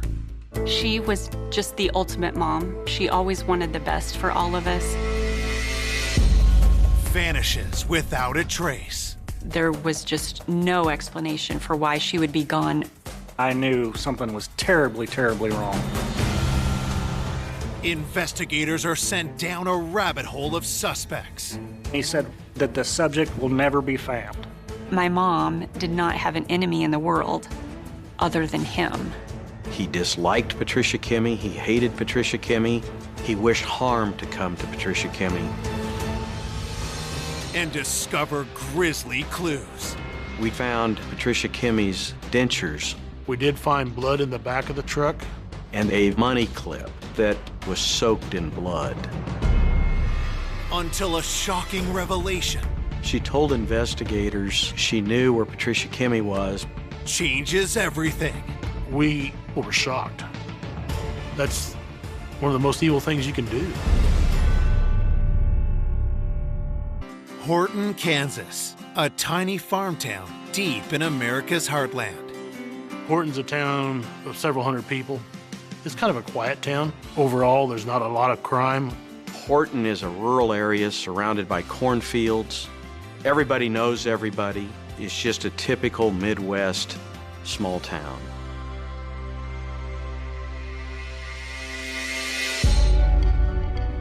One fall day in 2009 turns into a nightmare when a daughter and son learn their mother, Pat Kimmey, has gone missing. That Saturday, I got a phone call from my mom's best friend. And when I answered it, she said that she was concerned about my mom because they were supposed to go on a shopping trip that day, and my mom had actually never answered her calls. I knew that was very strange. I jumped in my truck and went out there to my mom's house. Her jacket was in the kitchen. Her purse was sitting there, and her phone. Everything was there but her. Very quickly after, my brother Tony arrived and said, "You need to call the sheriff. This is not right." Mom, she did not go anywhere without her cell phone. It was in her pocket 24/7. So that was an immediate flag right there that something was wrong. I can't explain the fear over that because there was just no explanation for why she would be gone. Alarmed, Rita and Tony call 911. A sergeant arrives at the house at 9:45 a.m. He immediately notices troubling signs. On the front porch, there was a wooden gate that went across this staircase, and this gate had been broken in half and had been pushed off the porch. I noticed that the door was standing open, but the deadbolt lock was out. A rug in the front door foyer was messed up as well, and it appeared to me that maybe there was some type of struggle. I immediately treated it as a crime scene. Investigators head to the scene in search of clues as to what could have happened to Pat Kimmy. The house was well arranged. There was no sign of really anything inside the house that had been disturbed. There was a computer that had been left on. The investigators were able to tell from looking at the computer the time of the last keystroke. It was like 7:01 the night before was the last stroke on the computer. So we believe she was on the computer when maybe there was a knock on the door. Detectives look for clues outside the home. We found Patricia Kimmy's car and car keys were at the home. Obviously, she did not leave with her own vehicle, so she must have left with somebody else. We also had discovered several droplets of blood on the gravel rock portion of the driveway. After we looked at all the stuff, the door and the broken gate, the blood in the driveway, our thought process was, she's been kidnapped. At that point, we still were considering a missing person. Maybe she was taken by force. Police break the hard news to the family that they believe Pat has been kidnapped or possibly even a victim of foul play. We had hope we're going to find her. But when they found the blood, it was just, your heart sank. Who took her out of her home and what did they want with her? And I just leaned over and said, Rita, do you think she's coming back? And Rita got tears in her eyes and said, no, I don't believe she is. Born in Kansas in 1951, Pat's youth was full of joy. She was a very big farm girl at heart. She grew up on a farm. She loved animals and always wanted to be a veterinarian. In her late teens, Pat fell in love. My mom met my father, Eugene Kimmy, in high school, so they started dating. Nobody loved him like she did. In 1971, Pat and Eugene got married. Eugene ran the Kimmy sawmill he had inherited, while Pat was a devoted stay-at-home mom to their 4 kids. There wasn't anything that meant more to her than her family. She was just the ultimate mom. She always wanted the best for all of us. As the years passed, cracks started to appear in Pat and Eugene's marriage, and the relationship crumbled. Eugene was very controlling. To him, she couldn't do anything right. He didn't want her going anywhere. He wanted her to stay at home. In 2008, the couple called it quits. Following the divorce, I could see a difference in my mom. And I think there was a sigh of relief to her that she could finally live life freely instead of being under the thumb of Eugene. Now, all that is left is a trail of blood and a list of unanswered questions. As news of her disappearance spreads, the community unites in their search for Pat. We got as many people together as possible. We lined up and we started walking, looking for any signs of Pat. Pat was very well loved in the community. It was obvious from the support that the community gave us. Hundreds of people came out, 50 feet apart, spread, walking through the fields. It gave you chills to see something like that. While the search continues, detectives ask Pat's kids if there was anyone who might have wanted to hurt their mom. Rita and I both looked at each other and then looked back at him, and I said, Eugene Kimmy is the only one we know of. My mom did not have an enemy in the world other than him. As investigators learn more about Eugene, a disturbing picture begins to emerge. He was often drunk. A lot of times he was very argumentative, and his drinking was never under control.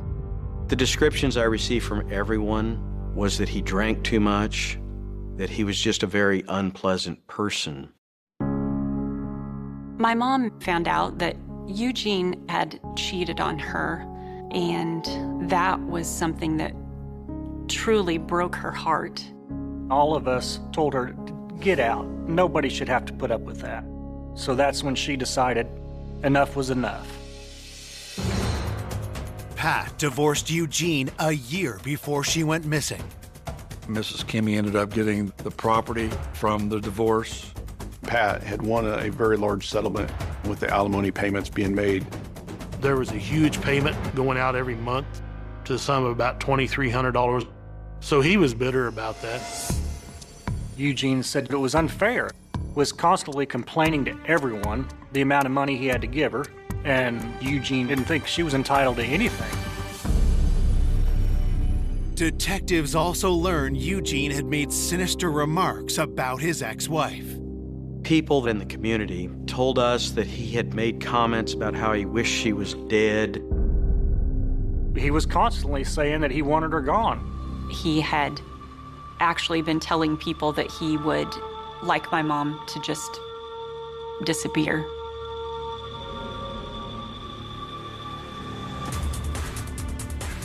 Was Eugene so enraged at the divorce that he followed through on his threats? I don't think there was much question in anybody's mind of who had a motive to harm Patricia Kimmy.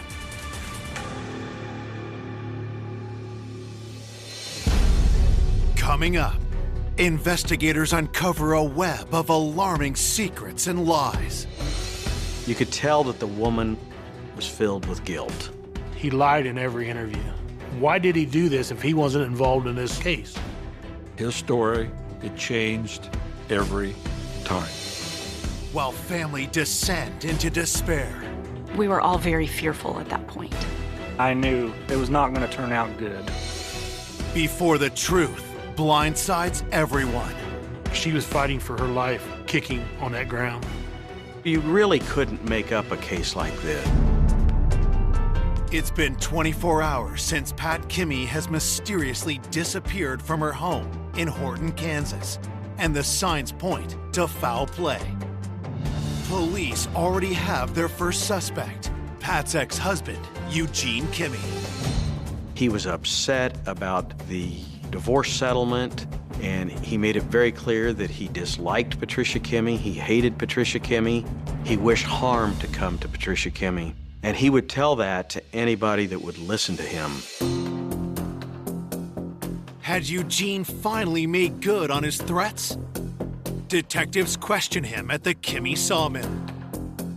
Eugene Kimmy denied that he was involved with Patricia's disappearance.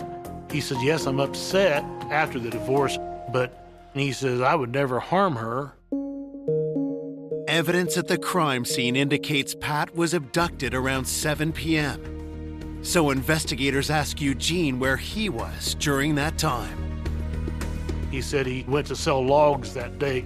He came home, he ate supper alone, and then later on, he turned a movie on TV and watched it until he fell asleep.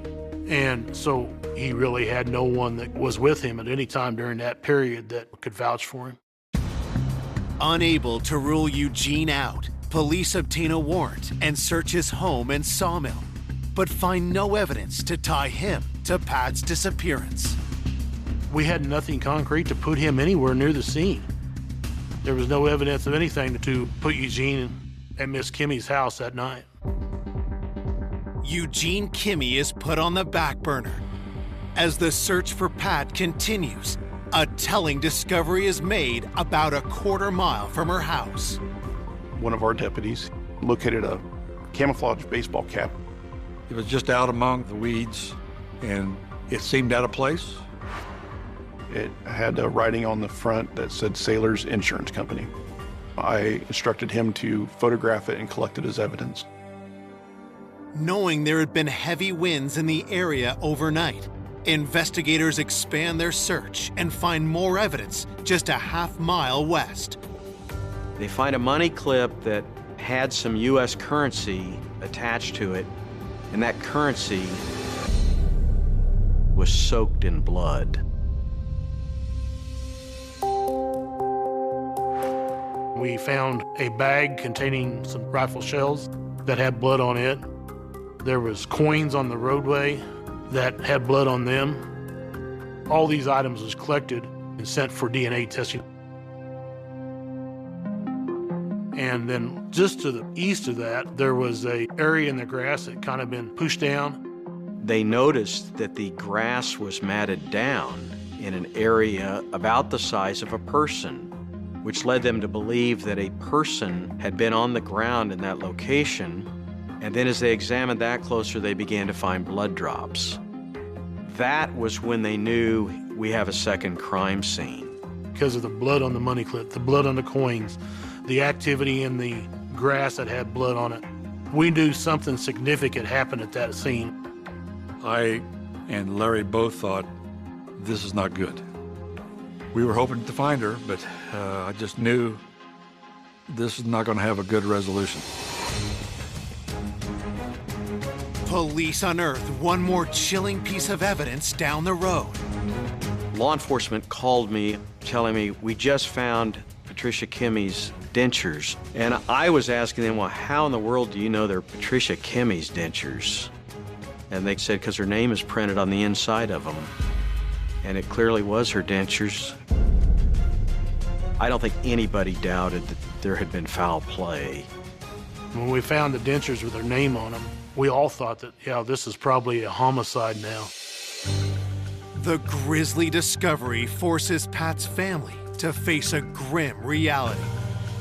We knew that she had been there and that something really awful had happened to her. My heart just sunk, because then I knew something was terribly, terribly wrong. While the roadside evidence leads back to Pat, nothing points to a killer until an officer sees something close by. There was a receipt found. The receipt had a date and time stamp on it. It was dated November the 6th, the night of Patricia's disappearance. It was from a Walmart store in Hiawatha. We was able to go up and track down who the person was that done this transaction. Police bring the customer, a local teen, down to the station. We asked him what he was doing in the area, and he said he went out there with his girlfriend. They were sitting there under the stars, had a cooler, left the area, forgot to put the cooler in the vehicle. And he had returned to that location to retrieve his cooler. He was able to then describe seeing a very unique vehicle in the area that was stopped along the side of the road in the vicinity of Mrs. Kimmy's home. And that vehicle was unique because it was a red pickup truck that had dual wheels on the back. What the teen tells police next leaves them stunned. He also described that as he drove past that truck on the side of the road, he could see what he believed was a pair of legs in the deep grass, and that those legs were possibly kicking, as if someone was laying on their back in the grass and kicking their legs. We all thought that, yeah, someone was fighting for their life, and as close as it was to Mrs. Kimmy's house, we immediately thought, well, that was probably Pat on the ground. It was a good break, and it was something that we knew we were going to have to start focusing on and find out who was capable of kidnapping and murdering Patricia Kimmy. Investigators working the no-body homicide of mother of four, Pat Kimmy, have found a witness who might have seen a roadside attack the night Pat disappeared. He was out with a girlfriend, and on the north side of the roadway, about where the items were found that had the blood on them, he saw a red dually pickup. He said that there was someone on the ground kicking. He didn't really see anything other than that, and he left the area. I think at that point he was young. He was scared of what was going on, and really, I don't think he knew exactly what to do at the time. There was no reason for him to be making that story up and put himself at that location when he didn't need to. So his story was pretty believable. The gal that he was with, we talked to her. He had accounts for everything that he had done that evening. His girlfriend backed up what he said, so we had no reason to believe him of being a suspect. If that truly was Pat Kimmy in the grass, detectives know it's imperative to identify the driver of the red dually truck. To have a description of a red dually pickup was really a strong lead. A dually pickup truck is a pickup with dual tires on the back of it. My first thought was, we've got a potential suspect vehicle that we need to start looking for. As police search ownership records for red dually trucks, they received the forensics report from the crime scene. The DNA on the sailor insurance hat was found to be that of a male. Investigators were able to obtain DNA off of the sweatband on the inside of that sailor ball cap. But you can't just take DNA and say, whose is this? You need a comparison. No match is found in the criminal database for the ball cap DNA, but other evidence is more conclusive. The money clip, the coins, the blood on everything found at the second crime scene, all was that of a profile that matched a female. And so we were able to get the DNA and be able to positively identify that blood as belonging to Patricia Kimmy.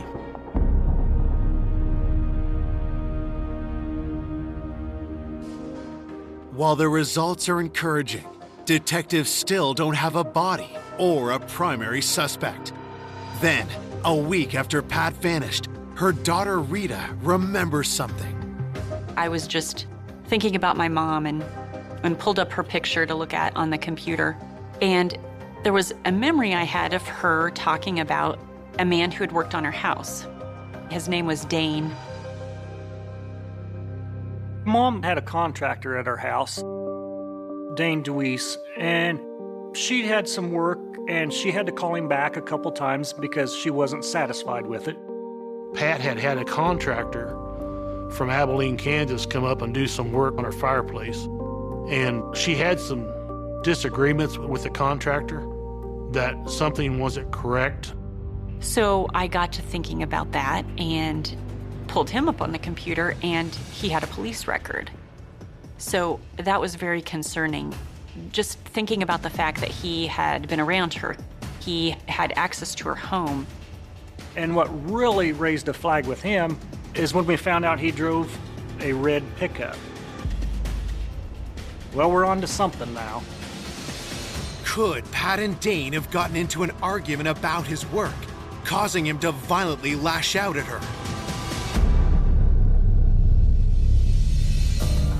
Rita alerts police about Dane, and they immediately bring him in for an interview.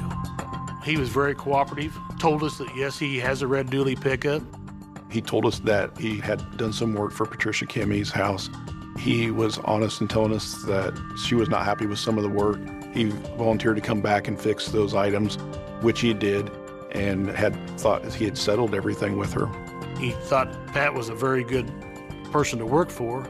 He said he got it corrected, and Pat was very appreciative that he got it corrected, and he said that he thought that everything was okay between him and Pat and that he would never harm Pat. Mr. DeWeese did not really have an alibi. He had nothing to back up his whereabouts for the night before.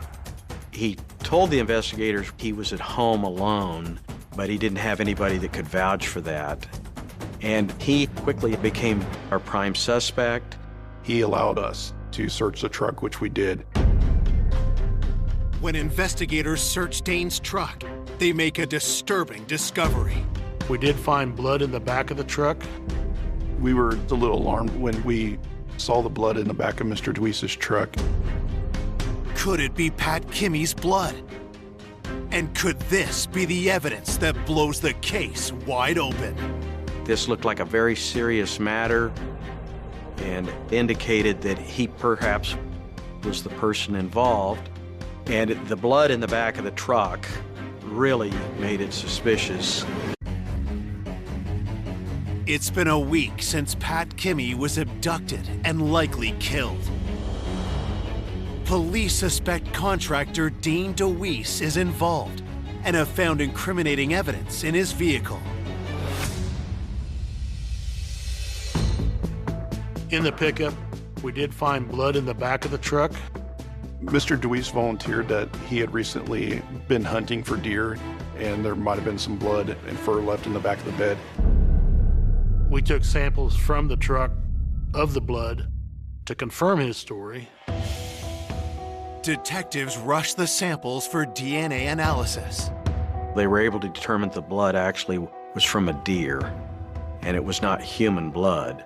After that, we searched down everything we could for Deweese and never could find out any information that he was even in the area of Pat Kimmy. So we had to eliminate him. It was hard to take at the time. We really thought we were onto something with the Dooley pickup, but there wasn't enough to go forward with. It was very disappointing. Right back to square one we go. With no new suspects, investigators focus on finding the owner of the red truck and the Sailor insurance hat found on the side of the road. We talked to the Sailor Insurance Company to get a list of people that would potentially have access to a Sailor hat. Investigators were able to get a customer list and find a list of possibilities of a red Dooley pickup insured by Sailor Insurance. Detectives asked Pat's family if they recognize anyone on the list. They had us go down through the list, and Roger Hollister's name stuck out. He's bought lumber at the sawmill before. They said Roger Hollister had done business with Eugene Kimmy and that Roger Hollister drove a red Dooley pickup.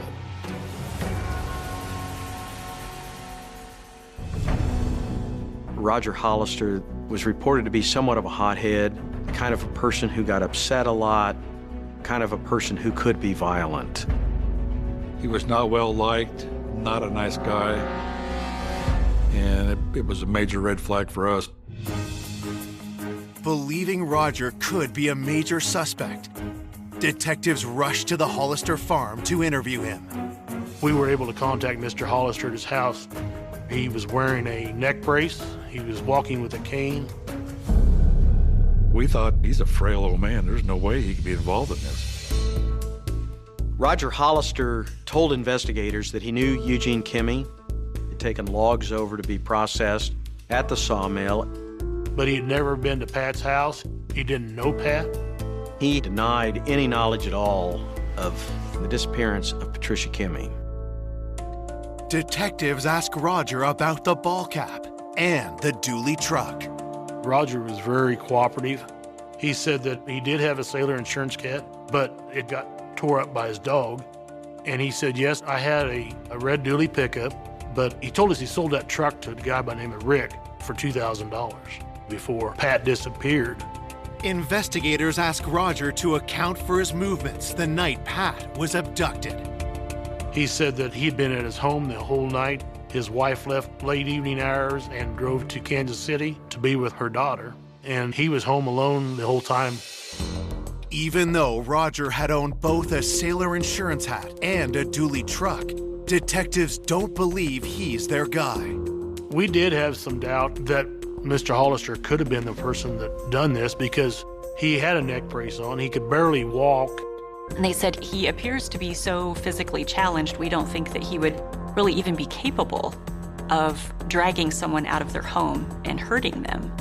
At that point, we didn't think that Mr. Hollister could have been involved in this case. Detectives dismiss Roger Hollister as a suspect. A month has passed since anyone last saw Pat alive, and investigators are no closer to locating her killer or her body. There was a lot of pressure to find Patricia Kimmy.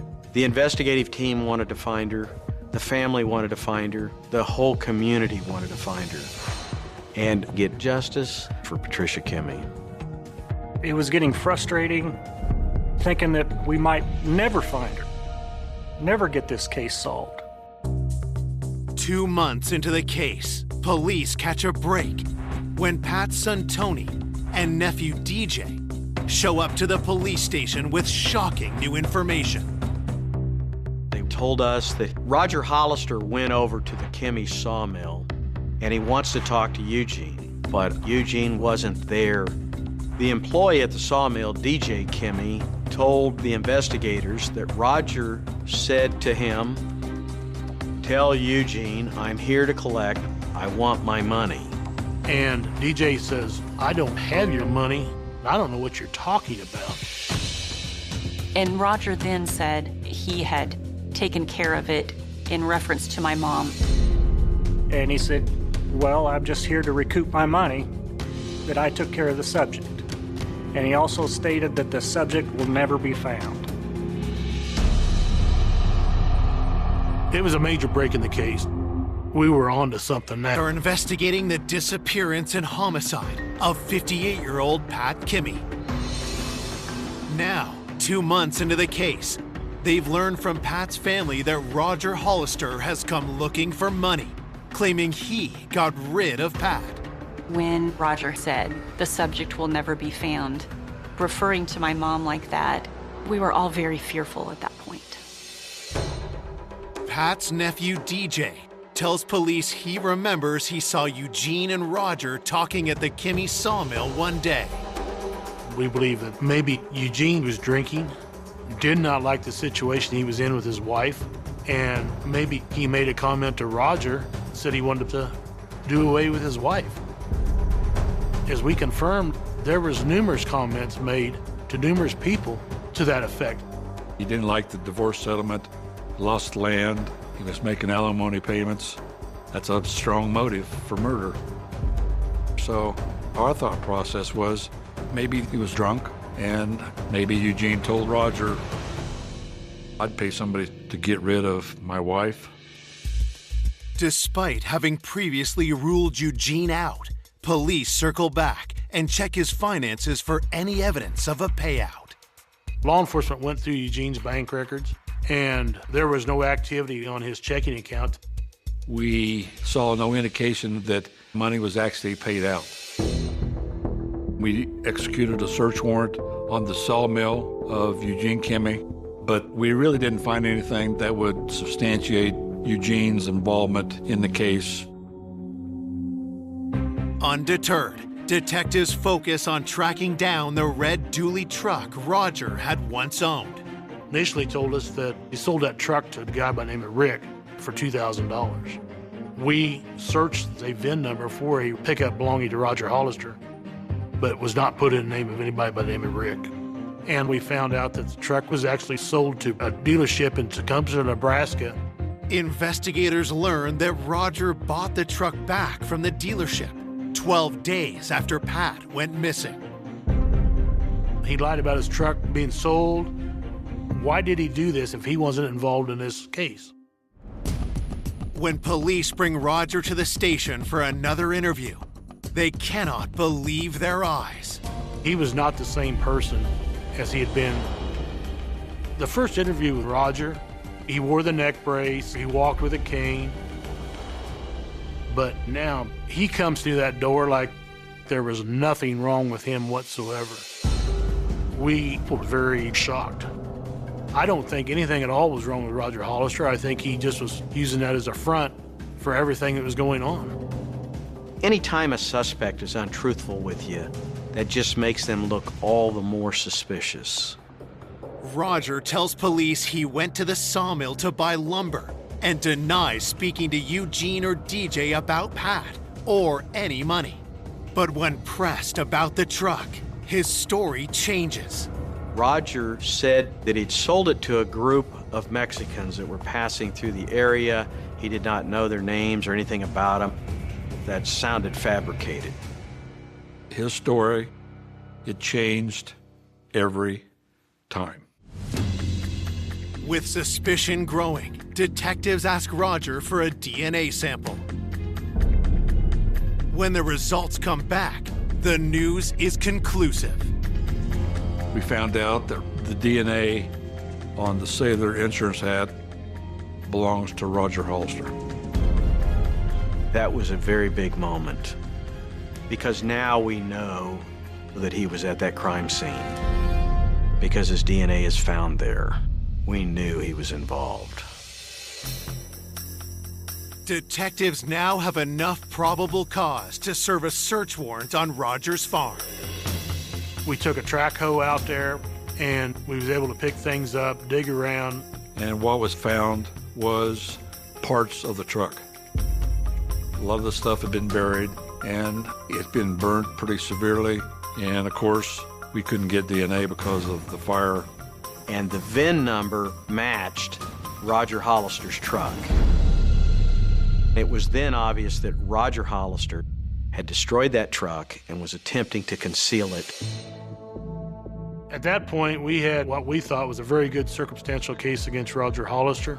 We searched the property, but we still didn't have a body of Patricia Kimmy. Our prosecutor kept saying, we need a body. Then, a few weeks after finding the truck, investigators get some alarming news. I received a phone call from investigators who said, "You're never going to believe this. Roger Hollister and Rebecca Hollister were just involved in a vehicle accident."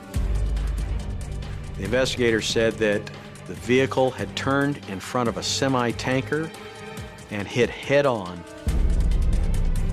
Rebecca was seriously injured to the point that she had to have surgery.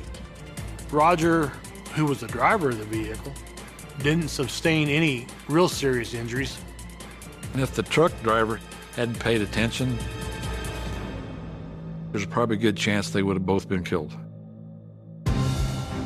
Detectives rush to the hospital to speak with the Hollisters.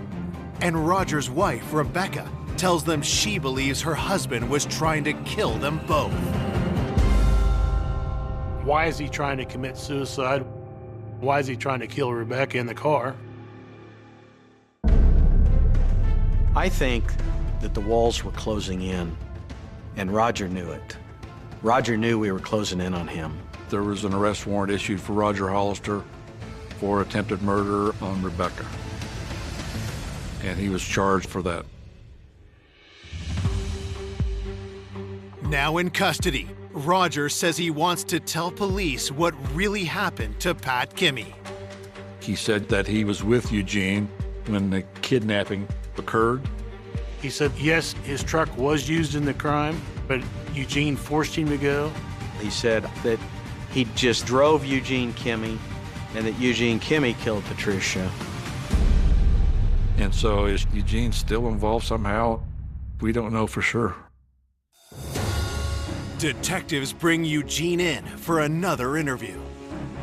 He admitted that he did not like the situation he was in with his wife, but he says, I would never harm her or kill her. Eugene says, oh yeah, I may have mentioned that I would like to see her dead, but I didn't offer money to Roger to kill her. Eugene Kimmy did not deny that he'd made those remarks, but that he had said it more in anger, you know, just a person running their mouth that's upset with their ex-spouse. Detectives have no solid proof Eugene was with Roger that night, or that any money ever changed hands.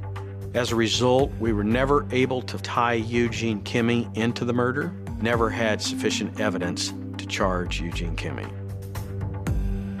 Police release Eugene. Then, 6 months after Pat's disappearance, Rebecca Hollister asked to meet investigators. She was very upset. You could tell that the woman was filled with guilt.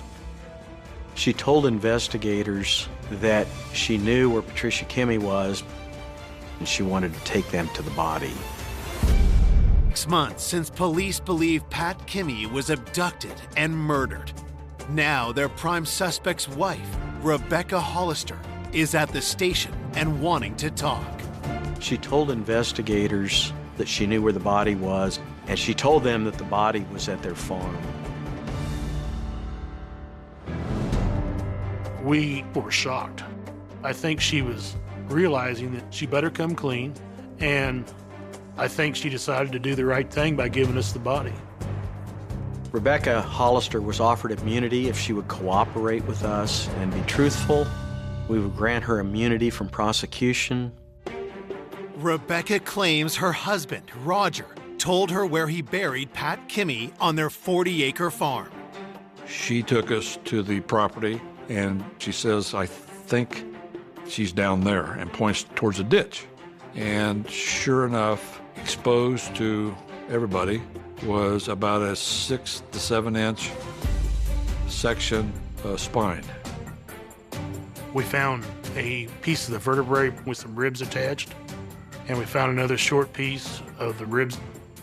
The body was burnt, the body was cut up, the body was crushed. I mean, he destroyed her body. And lucky enough, we found enough of the remains to identify her that we knew we had Patricia Kimmy. One of the officers told me that her body had been dismembered and burned, and that was very hard, one of the hardest days. When we recovered the body, I felt we had a very strong case. I felt we had the right man. I felt we had the evidence to convict him. On June 4th, 2010, Roger Hollister is charged with first-degree murder. At the trial, prosecutors present a picture of what they believe happened to Pat the night she was murdered. Roger went to her house, got her to open that door, and when she did, Roger pushed through, was able to grab Patricia, subdue her, and take her out to that truck. He got her into that truck and took off down her driveway. As he turned the corner onto the gravel road, she somehow got away from him. She jumped out of that truck, and he pursued her into that ditch. There was a confrontation. I think she put up one heck of a fight, and she was fighting for her life when she was killed, kicking on that ground. We believe that Patricia Kimmy died on the side of that road where the evidence is found, and that he then got her into that truck, returned back to his farm, and tried to burn the body, and then chopped up what was left and buried it there on the side of the creek. And then he went and tried to get his money. We were never able to recover any financial records indicating any money changing hands. But yet we knew that had to be the motive because Roger Hollister had no other reason to kill Patricia Kimmy other than hoping to being paid by Eugene Kimmy. We believed that maybe Eugene was mouthing off about paying to kill Patricia and that Roger heard that. I think that Eugene made one of those drunken comments that he would like to see his wife dead, and Roger acted alone and went out and done it. That was a very big shock. You really couldn't make up a case like this. And it really was like something written for TV, but it wasn't, it was real. To cut a body up and burn a body up, that's one of the most evil things you can do. It was very unexpected. There was a lot of twists and turns, but ultimately we just wanted justice for Mom. On March 1st, 2011, a jury finds Roger Hollister guilty of murder. At the sentencing, Roger got life without the possibility of parole. So we knew once he was in prison, he was not coming out until it was a pine box. 2 years after being convicted, Roger Hollister dies in jail from ill health.